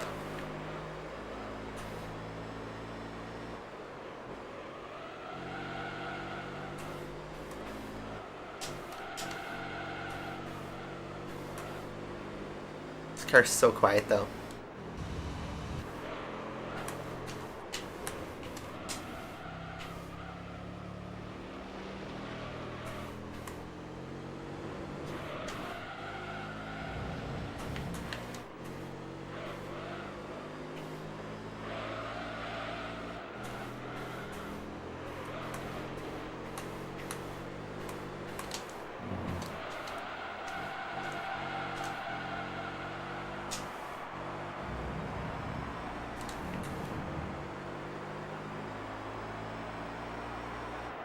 Just best and worst 2021 race. I think the best 2021 race. I have to think.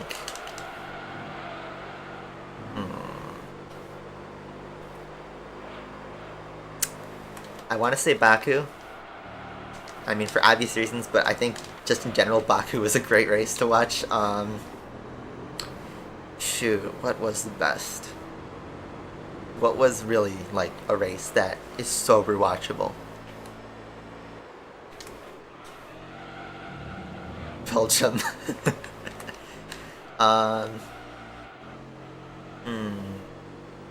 Like, I liked Monza a lot. That one was really fun.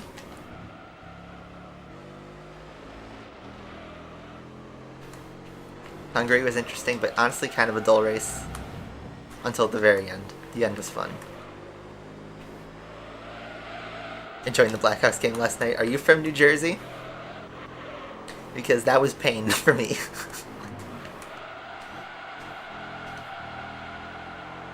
That was pain. The Hawks came back with like 5 minutes to go. They scored 2 goals and then they just blew it within the first minute of overtime. So we got a point, but it was kind of cruel.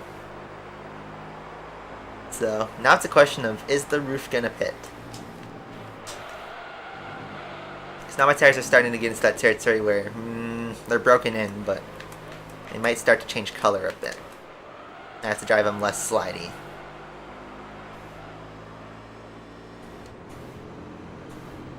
Yeah, you're New Jersey, dude. Yeah. And I wish you guys would have kept Corey Crawford. I mean, like, I know he retired on his own, but you guys got him, and then you never wanted to play for you guys, so. Oh well. But yeah. As a Hawks fan, it's going to be weird this year, because we have Fleury, we have our $9 million defenseman, but I don't think that's enough to make the team, you know, playoffable. And Fleury's probably going to retire after 1 year, all things considered. Seth Jones trade? No, it's terrible. We traded Boqvist, I think, for him, and Boqvist was doing fine. Yes, we needed Duncan Keith, like, you know, defenseman, but I don't think Seth Jones was the pick for that. We could have gotten Hamilton or whatever his name is. I think it was Dougie Hamilton is his name. I don't follow the other teams way too much, but I know there's some better defensemen than Seth Jones. And even Seth Jones, okay, we got him. But $9 million, like that's, I think that's more than Fleury's value. And Fleury, I'd say, is the biggest pickup we made over the summer. I think everyone would say Fleury's was the biggest pickup.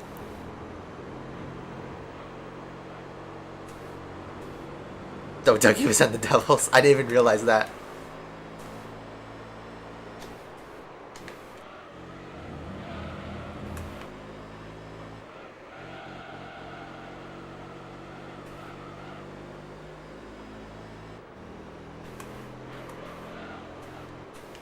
Yeah, I don't know. Stan Bowman needs to be fired. I feel like everybody in Chicago wants Stan Bowman, Matt Nagy, Tony De Rosa, whatever his name is. We want a lot of people fired.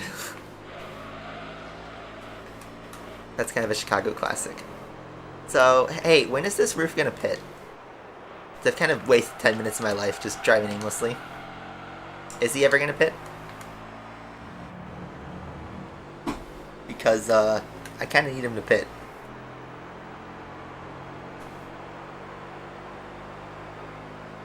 I've kept the gap at 5 seconds. I'm gonna start pushing. Not like that. The Gran Turismo special.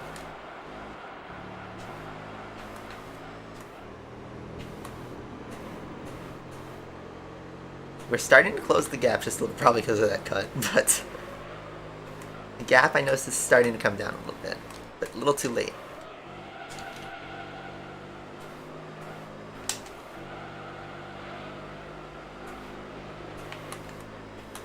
More power would have done it.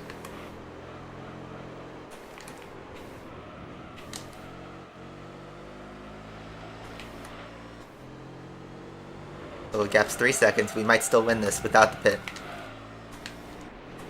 Unless I just choke like that, driving like an idiot.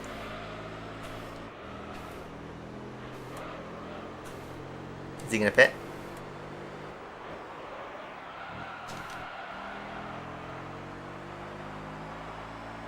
Oh, wow. Right at the end, I got bailed out. Finally. Take the lead on lap 10. That's all we need.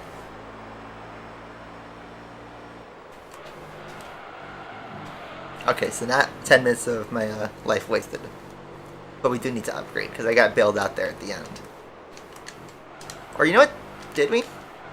Because I think the next race is a little bit longer. So if he pits on Deep Forest, then he'll pit on the other races, surely. But maybe I should add power. Just the intercooler. And then maybe give it a transmission to boost the top speed a little bit.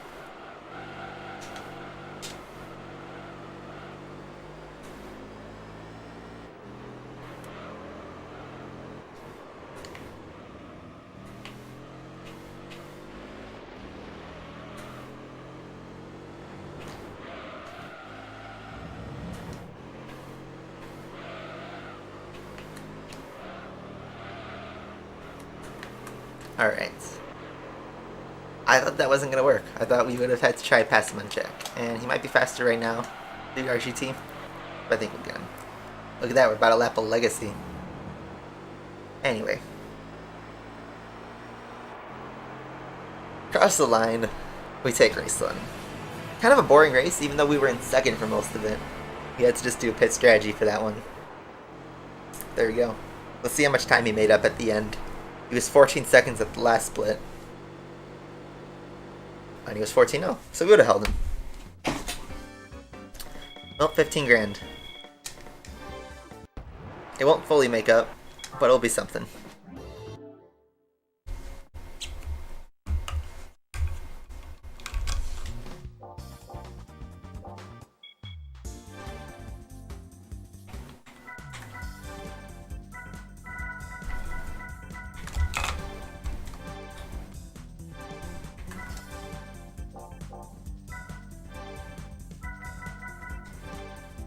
I'm gonna need this.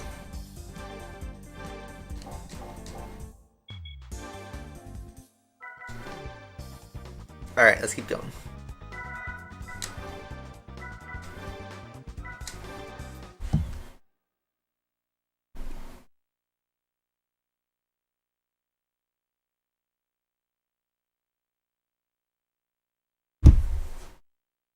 So, I didn't put in the transmission because I don't think I need it for this one. I'll need it for Super Speedway. Let's keep going.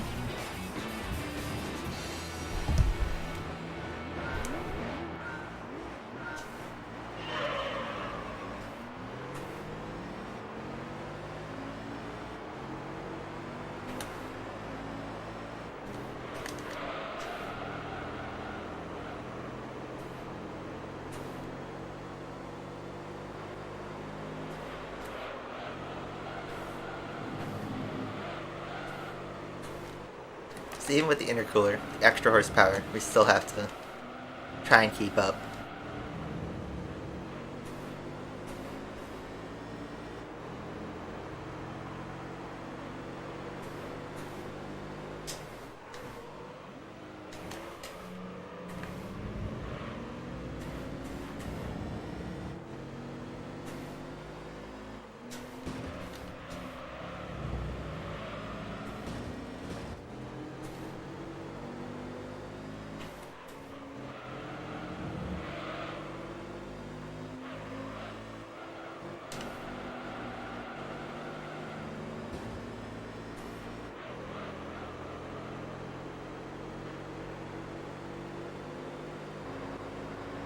Oh man, he's fast. Even with our shorter gears, he's fast. Spinala? Spinala! CTR2 Spinalas, and we got the Boxster, the 3400S. He's now challenging us.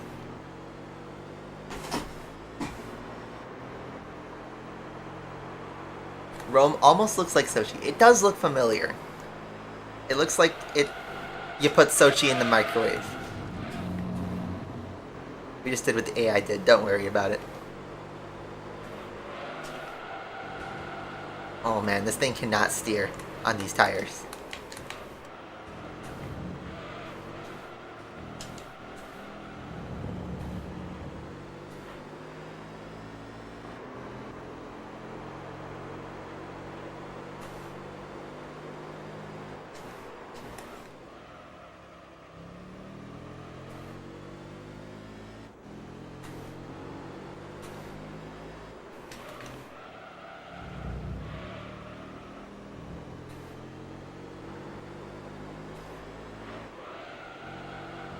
Staying in fourth gear full time.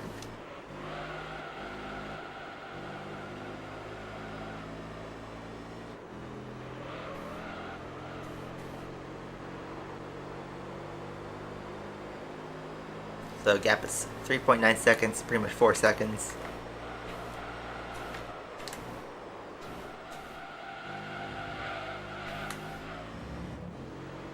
I think we can do, you know, no stops on this race also.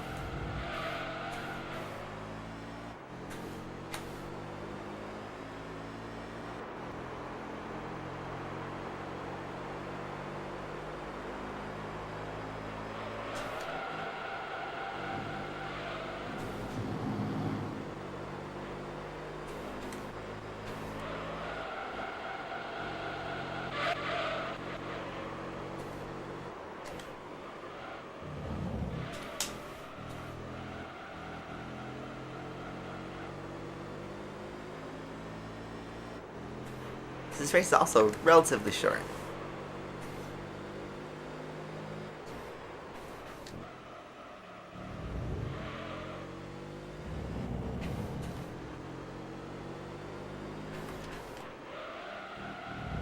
Yeah, Rome. Honestly, I don't think it's the worst track. It was pretty forgotten after this game.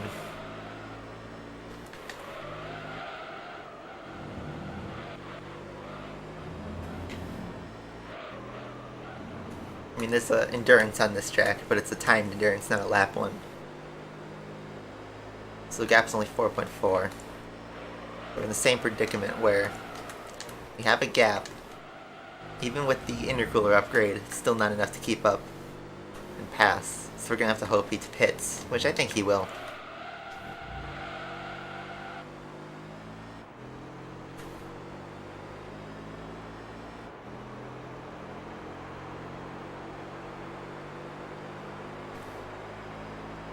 The GT5 Rome? Yeah, the GT5 Rome is such a different track. Whoa, that was a lip.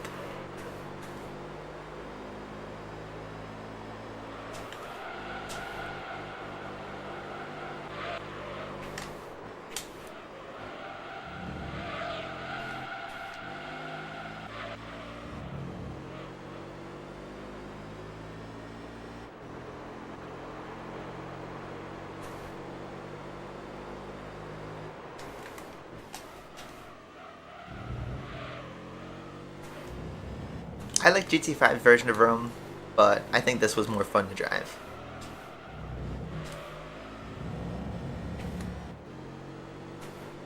I think Madrid actually from GT5 was the better, you know, city circuit.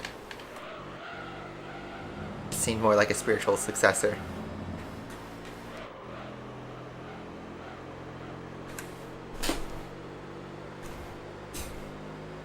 Jeb.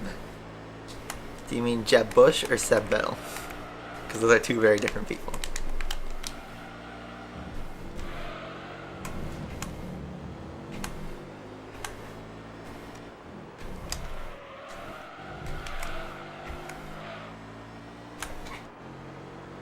Notice that 3400S is still right behind us, even though we had the CTR2 who was literally on our tail the whole time until he kept spinning it.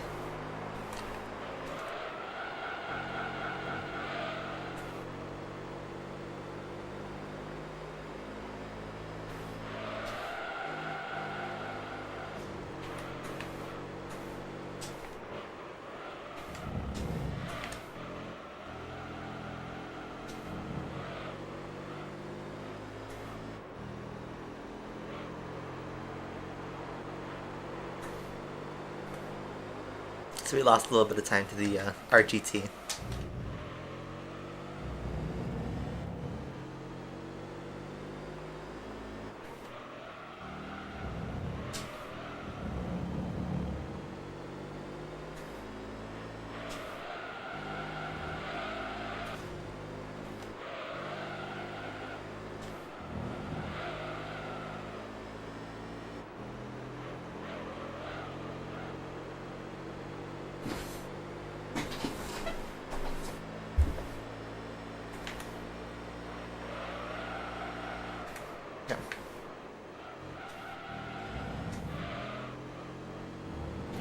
Still trying to drive clean, and I could still see him. He doesn't look that far, but he is just out of reach. I have to hope he pits.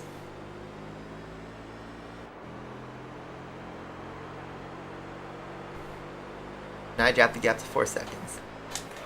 Weird how stuff goes.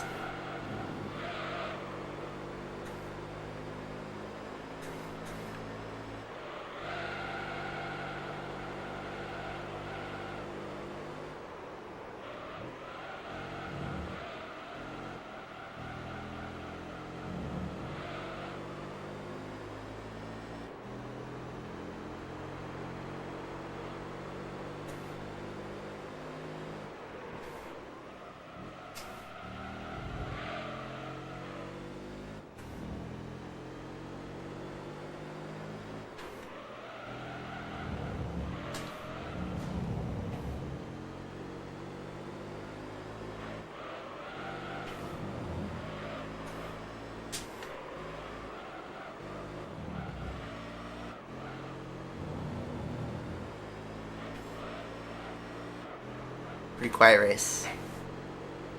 We're just waiting for the pit. I mean, we still have him within 5 seconds. I could pick off time from him. And maybe his tires start to drop off at some point. But then I wonder, once he pits, is he going to catch up immediately?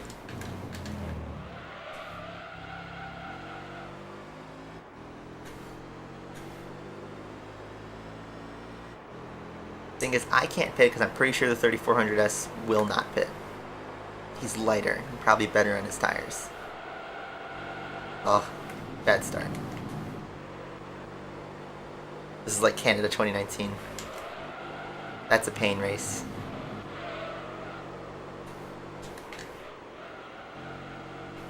The 5-second time penalty. Man, we're within 5 seconds.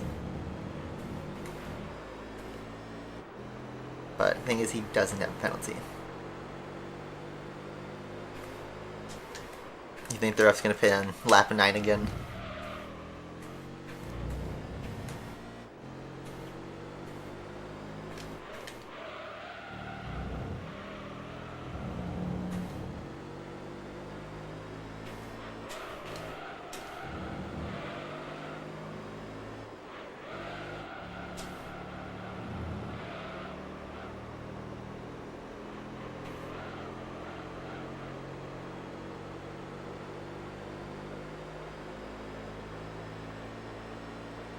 Still under 5 seconds. Honestly, I just need a good first sector. Then we can start to pick him off. It looks like he has a bad third sector though. Or fourth sector, I forget what the number is.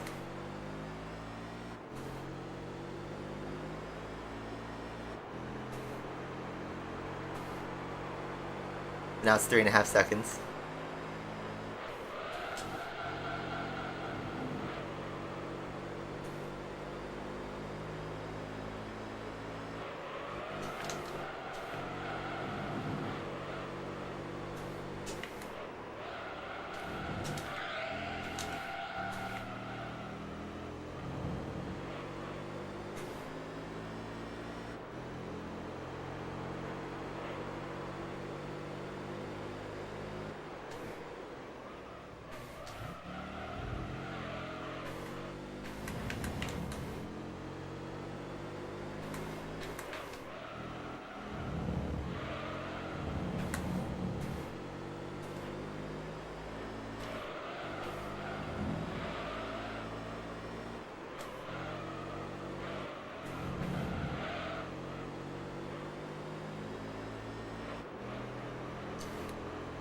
Oh, man.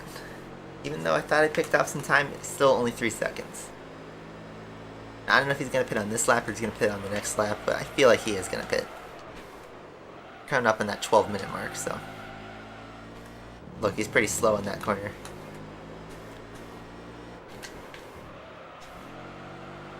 He's not going to pit. So I have to either pass him on track or hope he pits on 9. But he seems a little bit closer. Lap times aren't great, but he's now 2.5 seconds. Start to actually get a good lap going.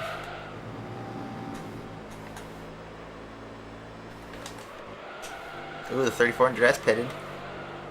I was wrong.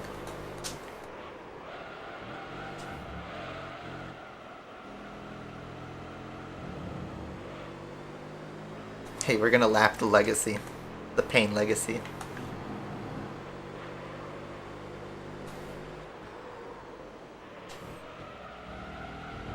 The traffic might actually help me.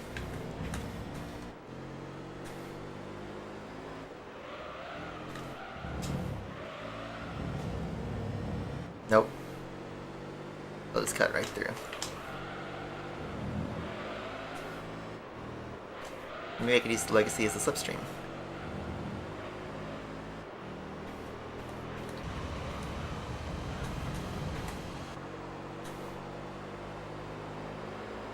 Now the gap's 1.5.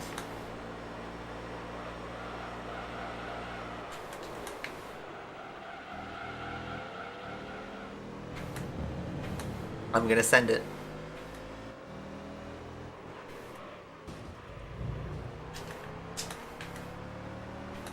No pit for you. We're gonna race him.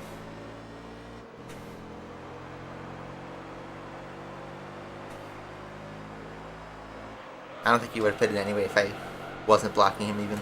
He didn't seem like he was trying to turn in.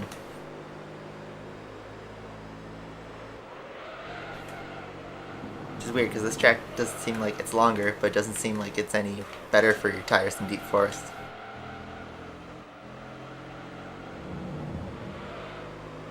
Well, this is the final lap scrap, so we're right here. I'll get a little bit of slipstream since my top speed's low. It's gonna try not to make much contact. We'll try to race him.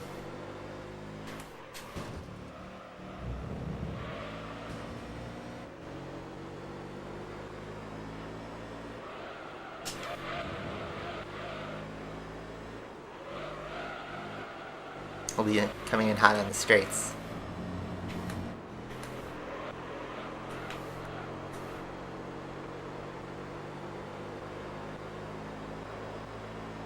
Or will he? Are his tires dead? Oh, he slides. He goes for a big slide.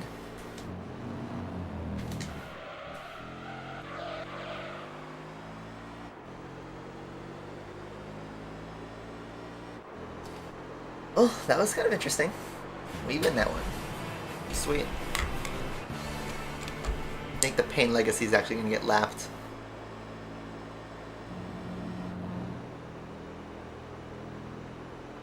Yep.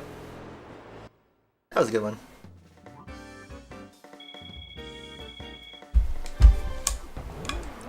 Let's get a replay shot while we wait.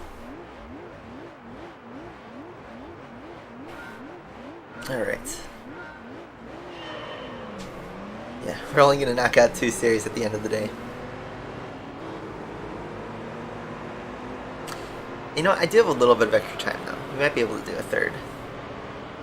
If NA doesn't look too long. I like that shot.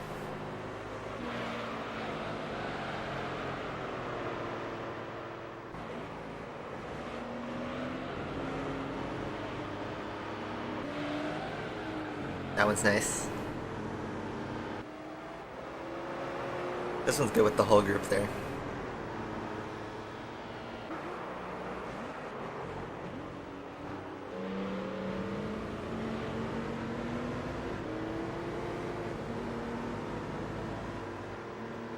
The replays are just so great.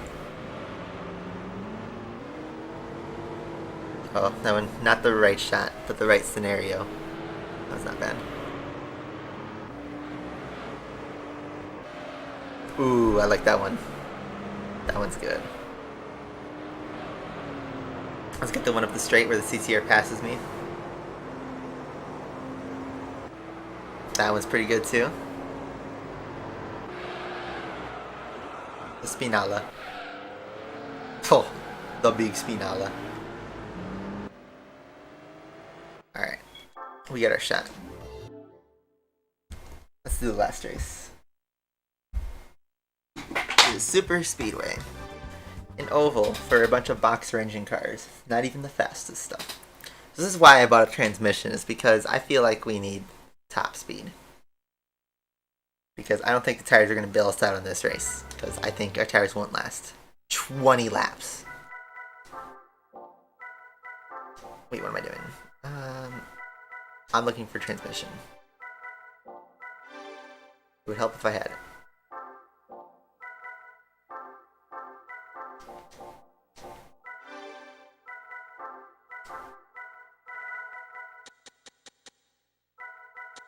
That should be good. I was just guesstimating. So yeah, 20 laps Super Speedway. I'm actually going to start in second gear. Because I feel like the first gear is going to be pretty short.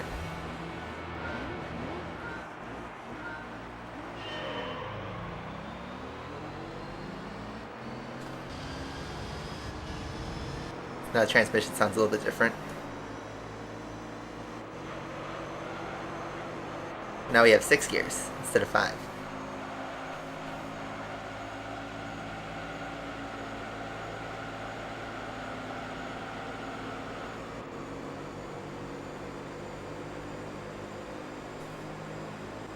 So now we can actually go above 140 miles an hour, compete with the roughs.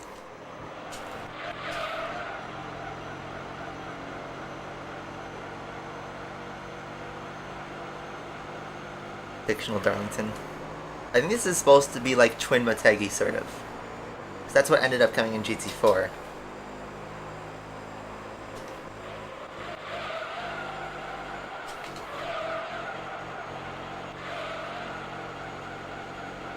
Going wide here. Our front rights are going to hate us.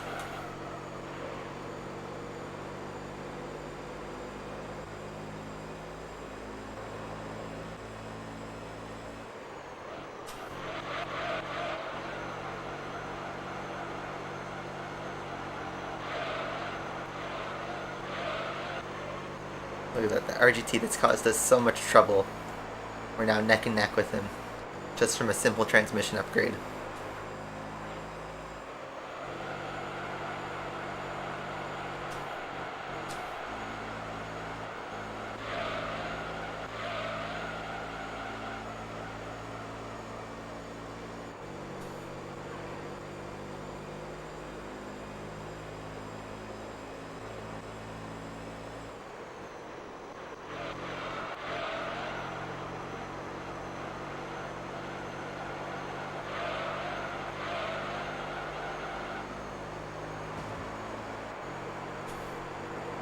Hopping into 6th gear. 0.068 between us. Do you think Qatar is going to be a reverse or more like a substitute Grand Prix in case COVID cancels one of them? Ride mid for more speed? I don't know. It's tricky to call it. What's the best line? I mean, this track is sort of downforce dependent on the turns. And we have a wing, but we don't have that much downforce. We're just driving with the RET. I would have thought the CTR2 would be a bigger threat, but I was wrong. Ooh, we actually get past.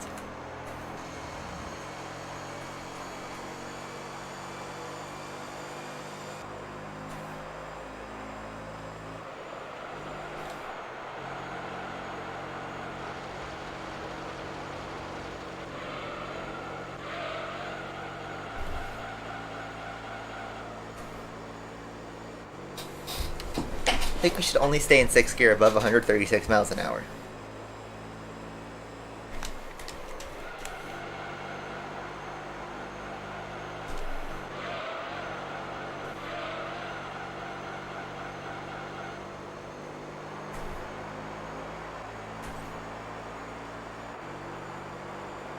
Look at that new best lap as soon as I say that.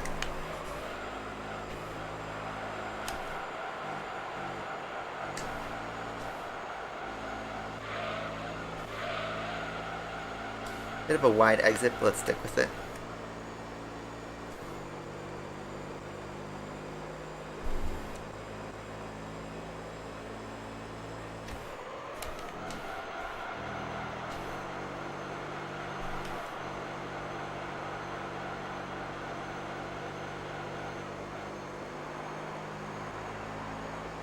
So you think guitars rip off Bahrain?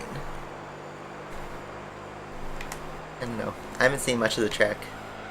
I don't think I've ever driven it in any video game, so I don't know what it's like. It would be brand new to me.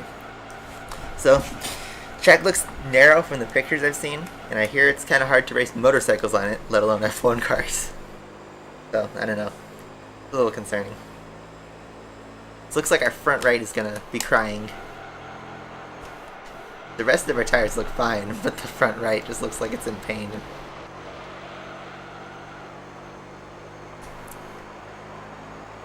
Thing is, I want to pit when the RGT does.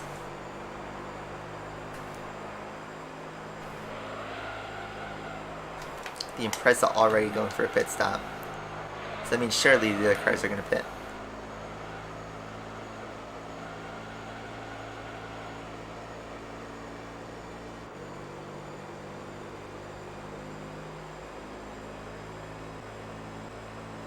It's just sports washing. Yeah, it does seem like that.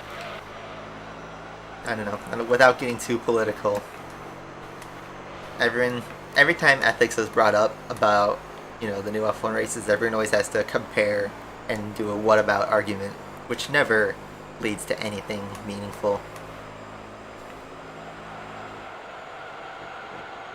Does F1 need to sort its priorities out? Probably, or at least make them more clear. But nobody would say making an open statement would be beneficial.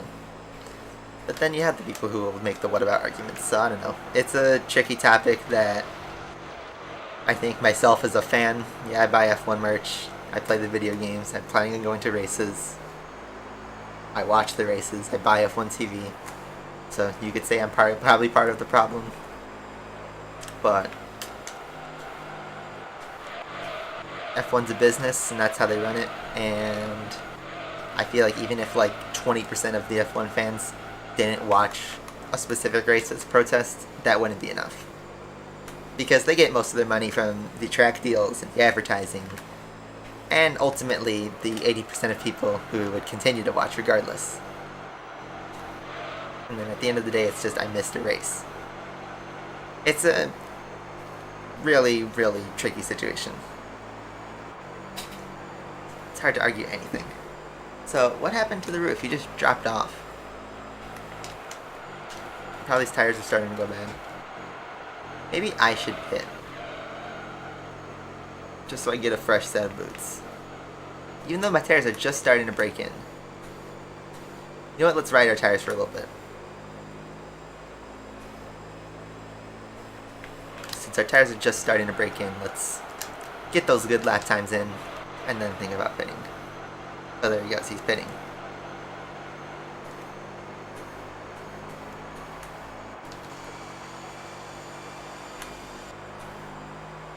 I'm running low 39s, and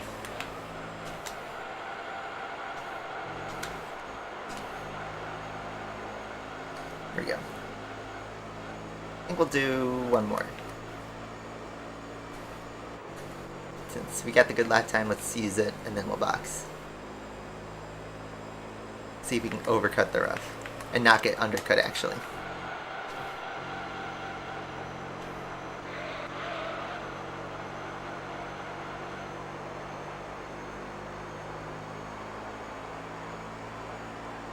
People have short memories. They really do. It's kind of sad. But you know, we can take a current event right now. Let's say the Gabby Petito case. Everyone wanted to be their own detective like 3 weeks ago. And a couple stuff's dropping off. Oh, look, there's the RGT. He just popped out. So let's dive into the pits. Get our pit stop going. But like everyone does the whole, they'll follow a story super closely and make so many like, what's the best way to put it? Emotional statements, let's say. And they'll forget about it literally within days because another event happens. I mean, we saw last year, we're seeing it with COVID right now. It's just part of the cycle, and I don't know.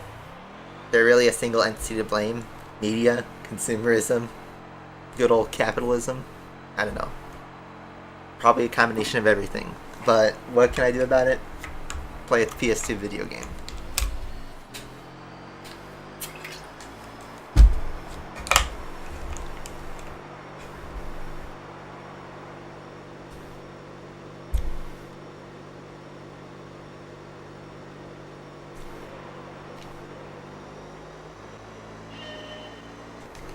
F1 as its entity shouldn't like have to solve human rights issues, but everyone feels like they have to contribute to it.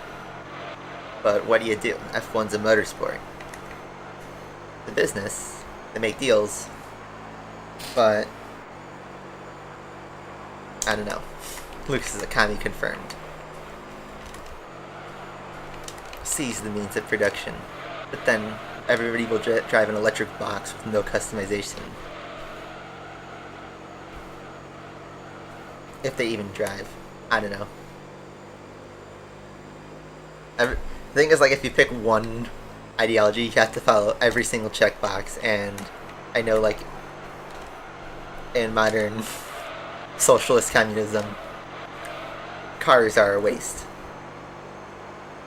And that heavily hurts my my views. There's a lot of car dependency stuff that sucks, but I don't know. I drove in downtown Chicago a couple times. It is terrible. I feel like Chicago already is enough of an anti-car city where, okay, fine, I'll just stick around in the suburbs if I can drive around.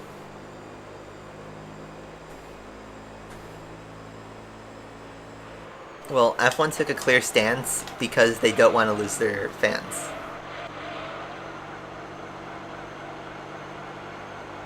I mean, do you guys realize they said We Races won because of the George Floyd protests last year? That is the single only reason they did that.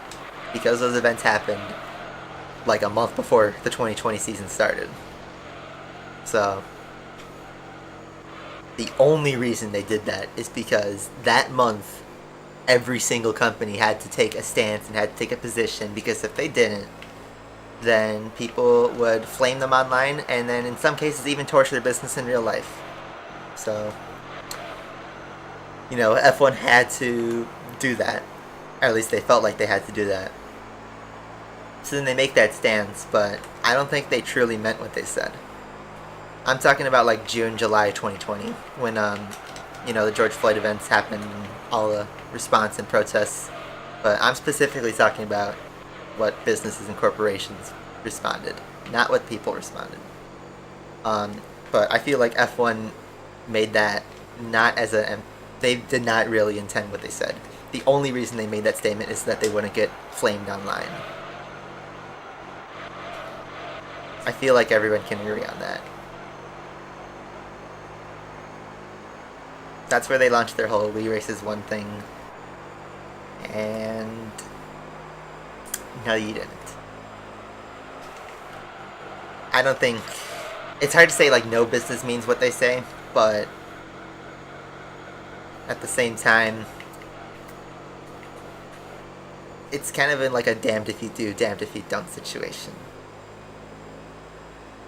It sucks that I have to say that because, well, in order for F1 to make money, and all business to make money, they have to make deals with countries, and they have to make deals with individuals that maybe Twitter doesn't like. But I feel like what people forget to think a lot of the time is that there are millions of people who believe what Twitter thinks is wrong. Or not even Twitter, but like one corner of Reddit or something. I feel like something nobody really talks about. It's just how huge a number is. And like, what do you mean by that? Like, think of like 1,000. Think of 1,000 people. You probably can't name 1,000 people. If you could write it down, maybe you could spend a whole 24 hours writing it down, but you probably can't think of 1,000 names. It's a ton of people. Now, the world has almost 8 billion people, and that is so much. I feel like nobody really understands how many people that is. Even a tiny fraction. That is a significant number. We're talking at least thousands.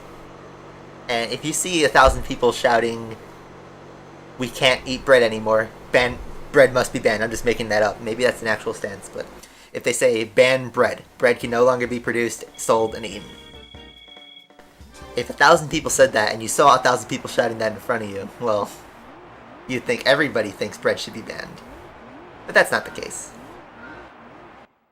So, I don't know. I feel like, without getting too political or taking any stance, like, I feel like everybody, no matter what side anybody is on, they don't realize how big a number is. So, that being said, we just finished the race, 20 laps. Hopefully that opinion is not controversial or anything. What do we get from winning the event? It's got a wing. An RGT. Interesting color. I wouldn't have liked that color. Could you say it's a piss RGT? Maybe, but it's not even. It's a light gold? Bread is not a food. Only Subway bread is not food. We can all agree on that.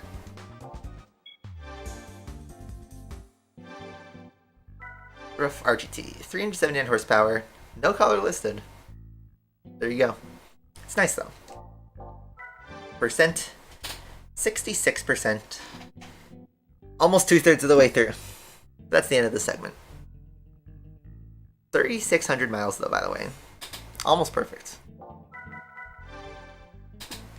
Alright, I'm going to run a bathroom and then I will think about if I want to continue.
And we're back. The brand's called maize yellow, like corn yellow, but limoncello is better. So, okay. It's been 2 hours. This took longer than I anticipated. Ugh, those are long tracks, especially this one.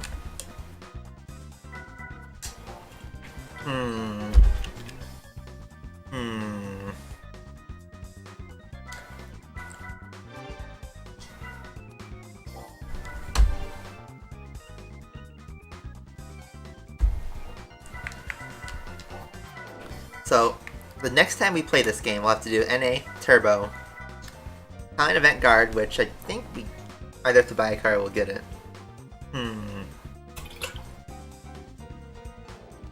Car I wanted me to drive.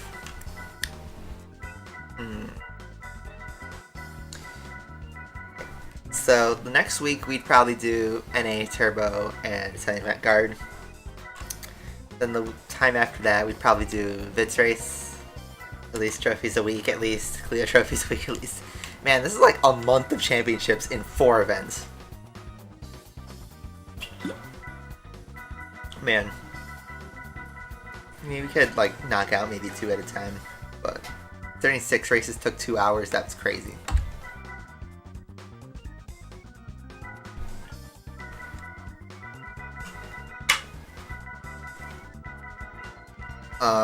I don't remember what car.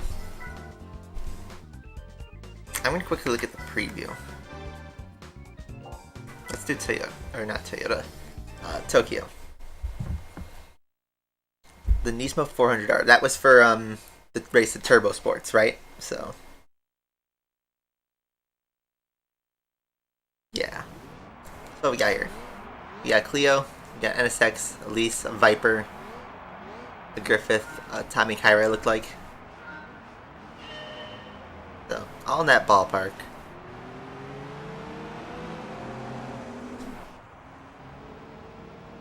That Viper looked quick.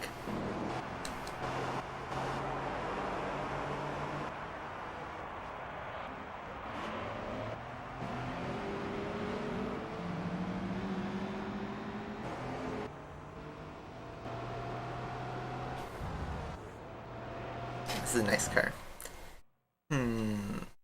I do want to drive the Viper at some point, but I don't know when.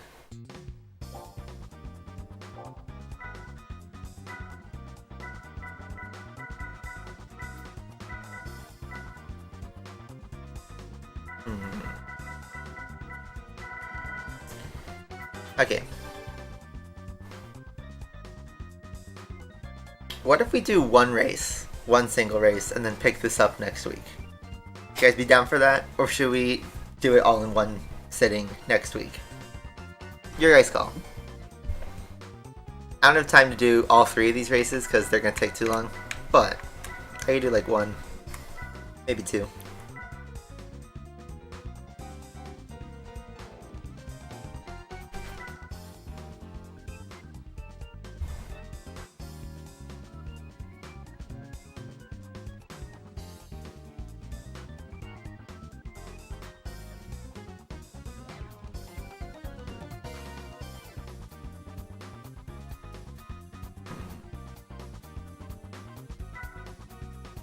The 247 race. Do you think I should do that first?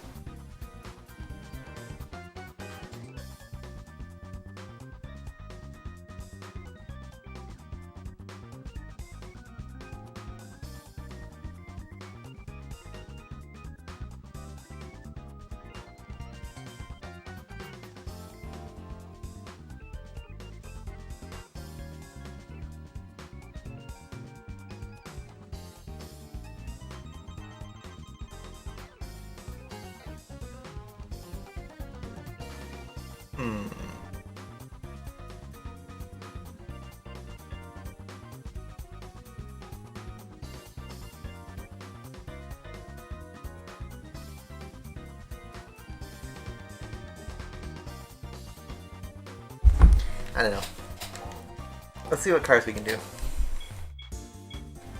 I'm not really doing anything by sitting on the menu anyway, so let's take a look.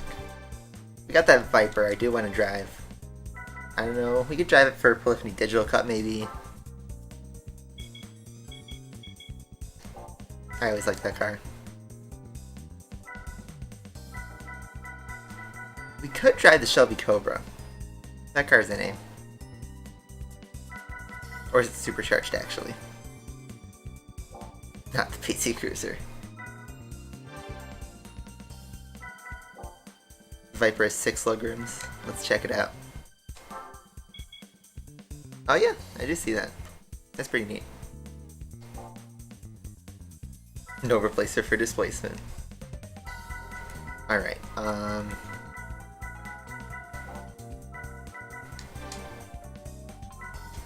the BMW.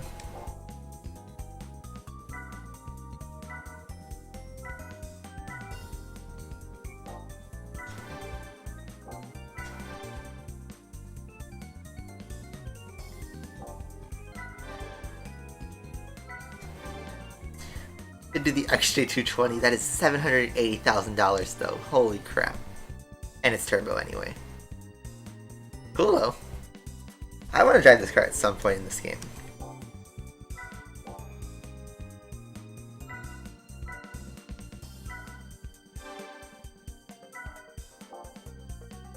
We'll get our time to drive the Tuscan.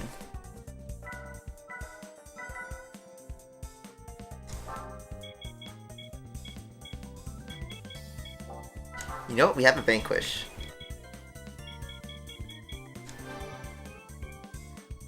It's NA and it's a V12.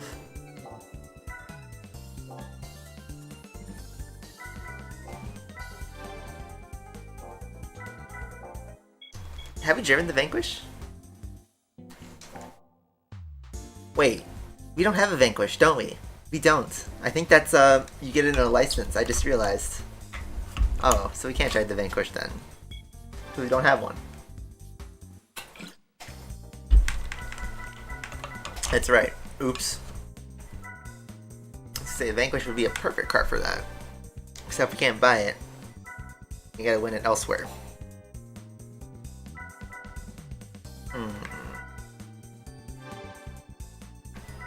The sprays are turbo.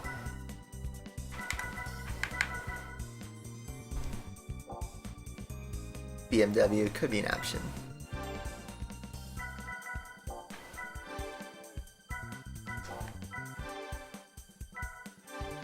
Let's take a look at the BMW.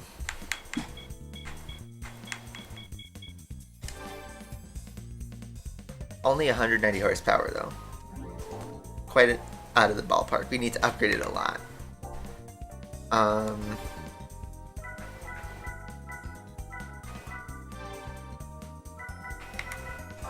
The Mustang Cobra R.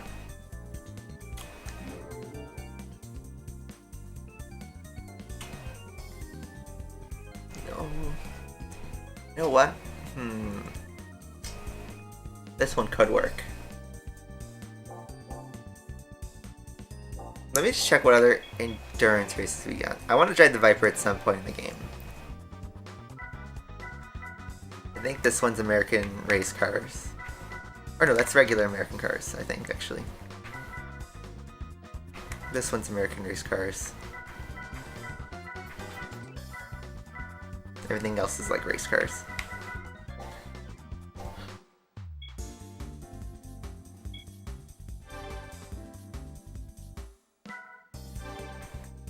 The Mustang's supercharged, but the game classifies it as NA.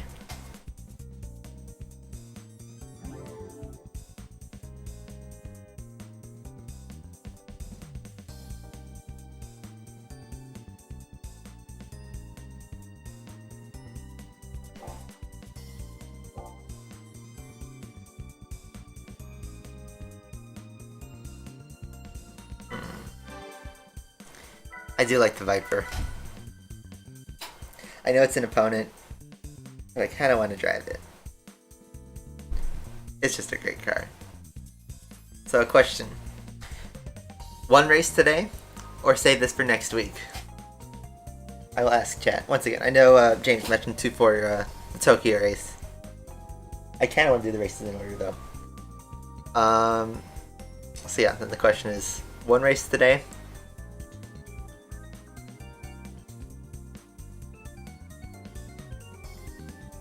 You go for one more? Okay. Let's do the Viper. So, next segment. This is going to be a sort of broken up, but I think we're going to buy a Viper. So, yeah. I kind of want to drive this Viper. Question is, what color? I always bought it in red and silver. I wish they had the blue and white. They have the silver and blue. I mean, honestly, all the colors of the Viper look great. I think the Viper logo is easiest to read in silver.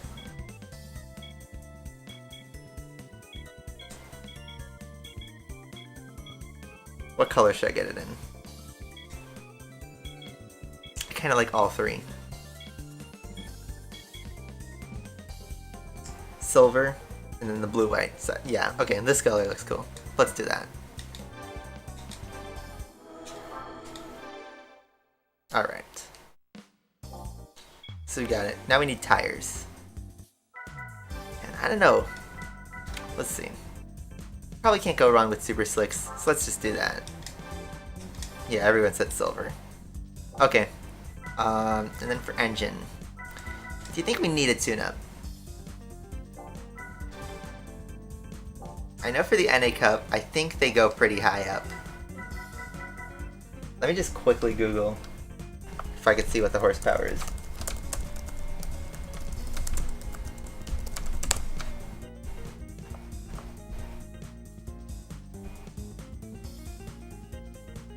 Does not look like it.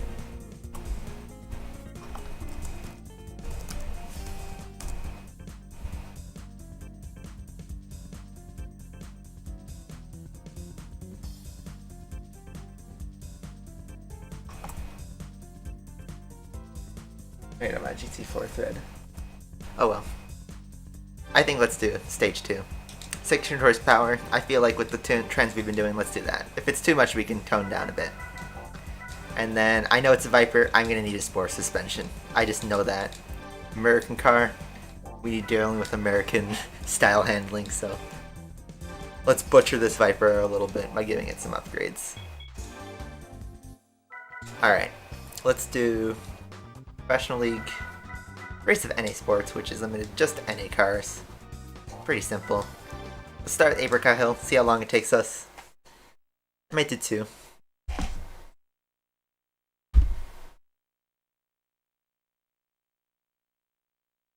Let's see. We got another Viper, we got a Zonda, we got an Elise, which the Elise is probably going to go to the end. That's why I got my tire set up.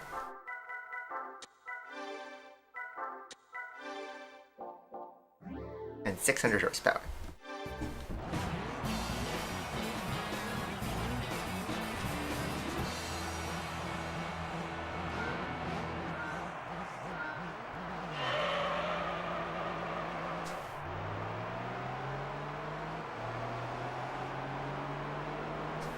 Thing is fast. Did I put in too much power?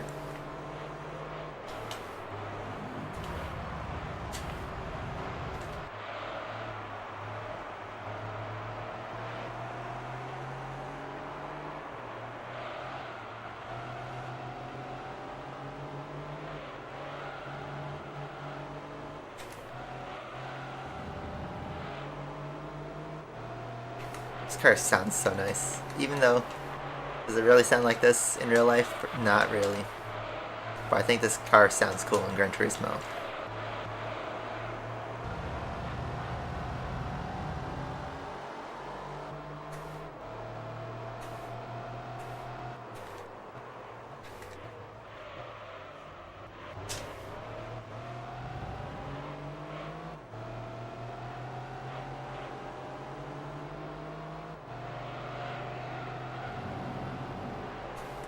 We passed the other Viper.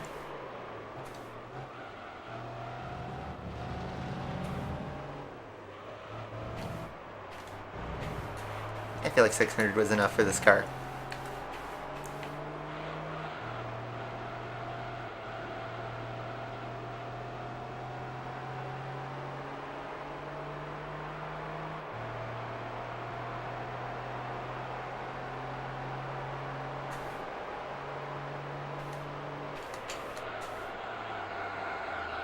Oh. Spinalla.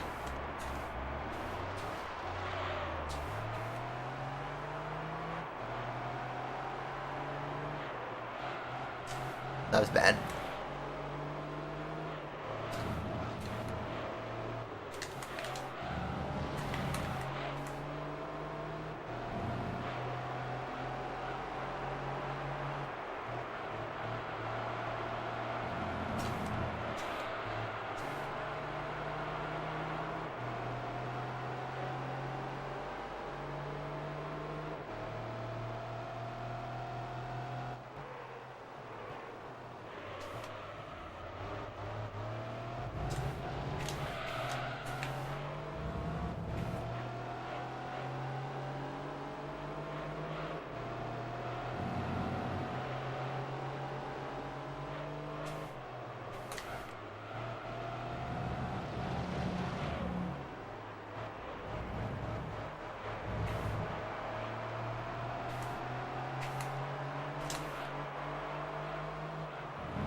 Alright, let's try not to cook it on the last corner.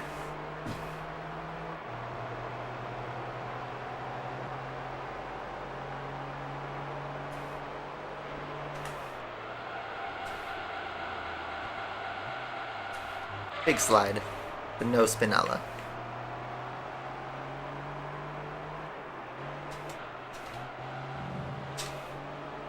Now we gotta try and catch up to the Zonda. Our big off on the last lap didn't help.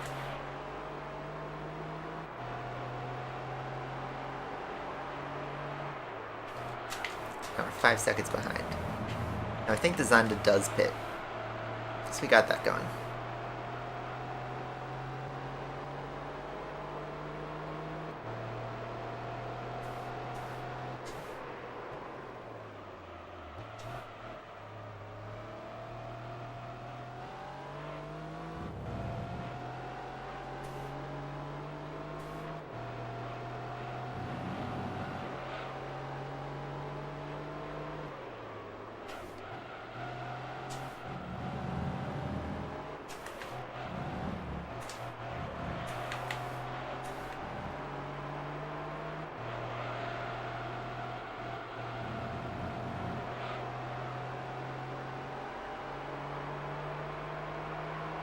The Lewis versus Perez fight on the last race, yeah, that was fun to watch. I'm surprised nobody crashed. Like, there was literally no DNFs in the last race, which is weird because it was a wet race. But nobody crashed. There were no safety cars.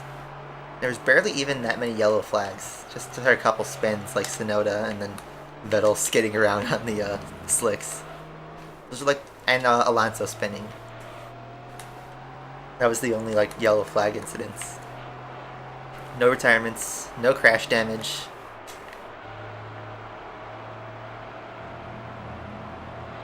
I don't even think the practice sessions had any heavy crashes. So despite the rain, we kept it cool.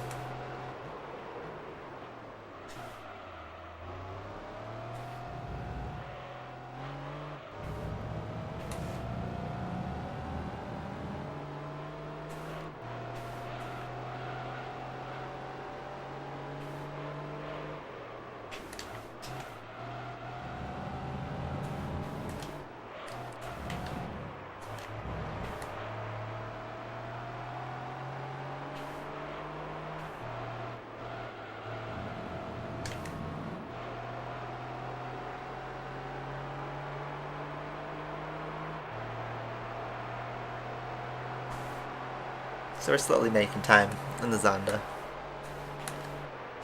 Which really with professional, yeah, it's kind of a slow burn. You can take chunks lap after lap and you got time to work on it. I think that's one of the biggest advantages, is it's pretty chill. Just drive your laps, keep a good pace, don't try to have any major offs, and you will be rewarded for patience usually.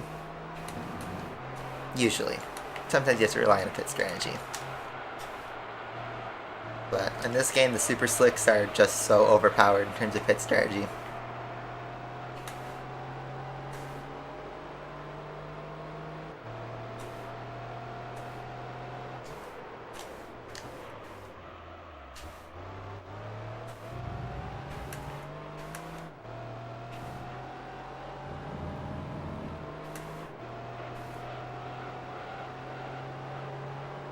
Okay. We're right up on this neck again.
So Andretti wants to buy Sauber.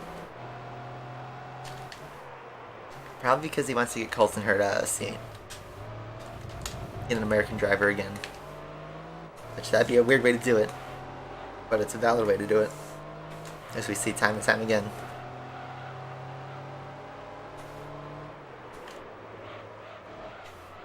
We're just vibing with this Zonda.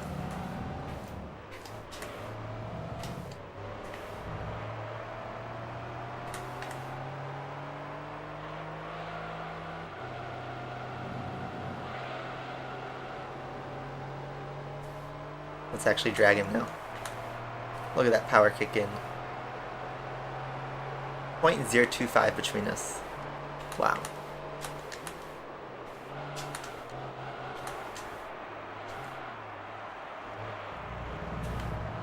Favorite Indy driver? It's hard not to say Grosjean. I mean, when I went to America, I was cheering for Grosjean. I mean, I like Colton Herta. He's pretty good. I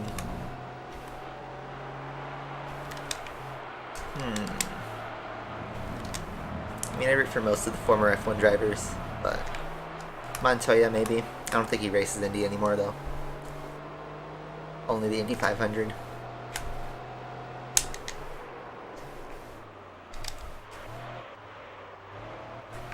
Marcus Ericsson, yeah. He won a couple races this year. I'm kind of surprised Roman got no wins. He got a couple podiums and some great drives, but no wins. But I think he'll win next year. He'll win at least a race. And apparently a title contender, maybe.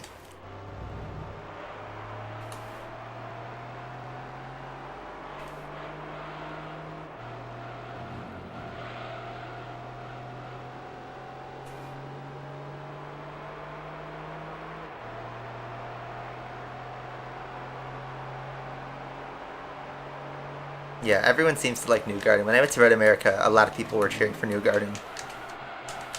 I think there's also a driver from Wisconsin. I forget who it was, but everyone was cheering him. Yeah, Pato O'Ward. A lot of people like him. There's a lot of likable drivers in IndyCar. There's some unlikables. I feel like nobody really liked Jimmy Johnson. There's that guy, Santino Ferrucci. People have mixed opinions on him. Alex Rossi, people have mixed opinions on him.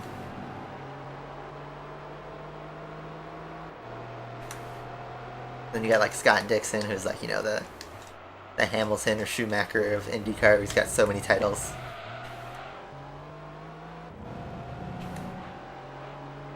Yeah, I think like IndyCar fans like him, but the rest of the motorsport world doesn't. And he played some pretty stupid things in F2. It's kind of like Dan Ticktum. There's a subset of fans who love Dan Ticktum, but I don't really like him.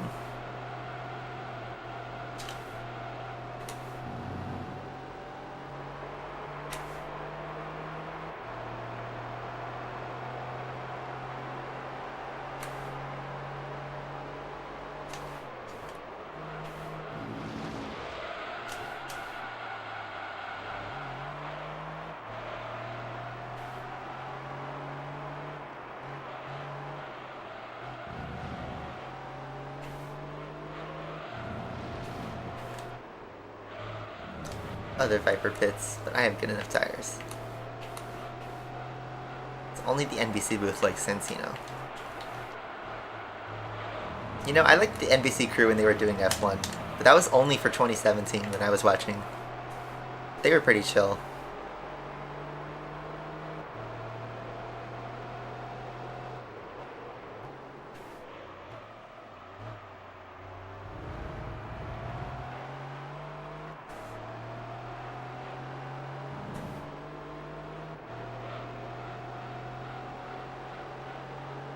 I don't know. I have mixed feelings about Sky Sports. I think Martin Brundle is one of the best commentators ever, but he does only the color. Don't really care for Crofty. Don't really care for Paul di Resta. I think the XF1 drivers like Button, Rosberg, they done a great job. Brundle is obviously an F1 driver. I know Paul Di Resta was an F1 driver too, but I don't know. He has some very not based cringe opinions. And then Coulthard is kind of cringy too, especially in his post-race interviews. But then for like main commentators, Alex Jacks, who I think he does BBC or Channel 4, one of the other British channels. He used to do Pit Lane though on F1 TV. Alex Jacks is awesome. If we had an Alex Jacks and Martin Brundle pairing, I think that would be legendary. It'd be just as good as Murray Walker and Brundle.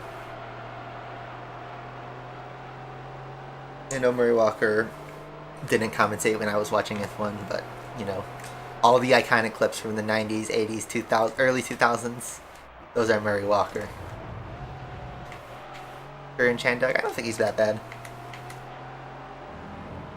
I don't have much of an opinion on Kareem. I don't explicitly love him, but I don't think he's really bad. But yes. I know Brundle Jr., I think his name is Alex Brundle. He does the color on F2. But I think maybe Martin Brundle Sr. and Alex Jacks would be a really good pairing. Yeah, the James Hunt one. That was cool, but that was back in the 80s and 90s when you were allowed to do that. But he was funny. It was a good, like, blunt end to Murray Walker.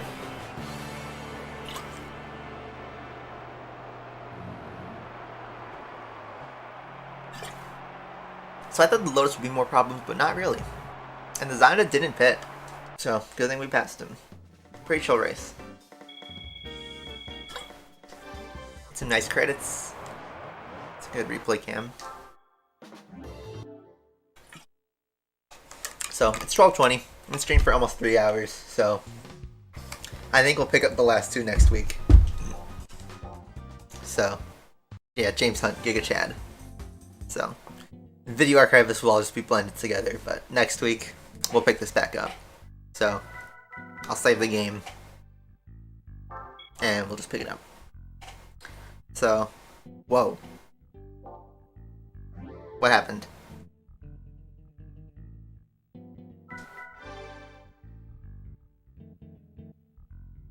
Did my game just corrupt?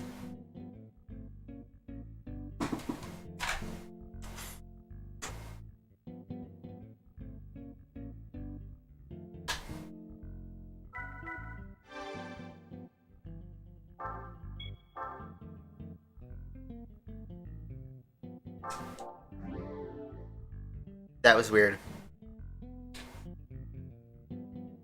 But basically, I just blew on the memory card and then just put it back in. That was so weird because I didn't do anything. I didn't touch the PS2 or anything like that. There's an error while saving, and I hope that didn't corrupt anything. But you know what? I should back up my game on another memory card. Just in case. Just in case something went wrong there, I'm going to back it up on a spare memory card. In case something went wrong.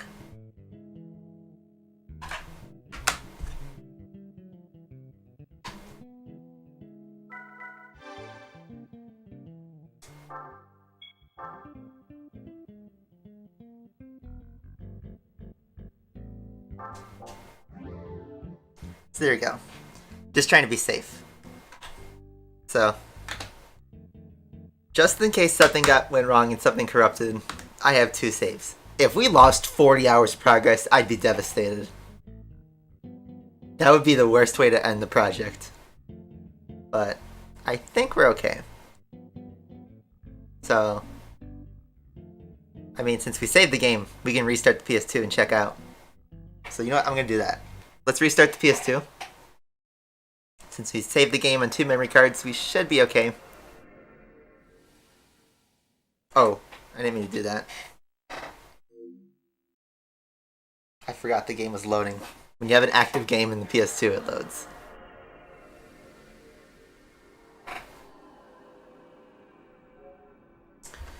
Pop the memory card in. Still there. Okay. We're all good. Now you can see my my other saves. You got a good old GT4 save in there.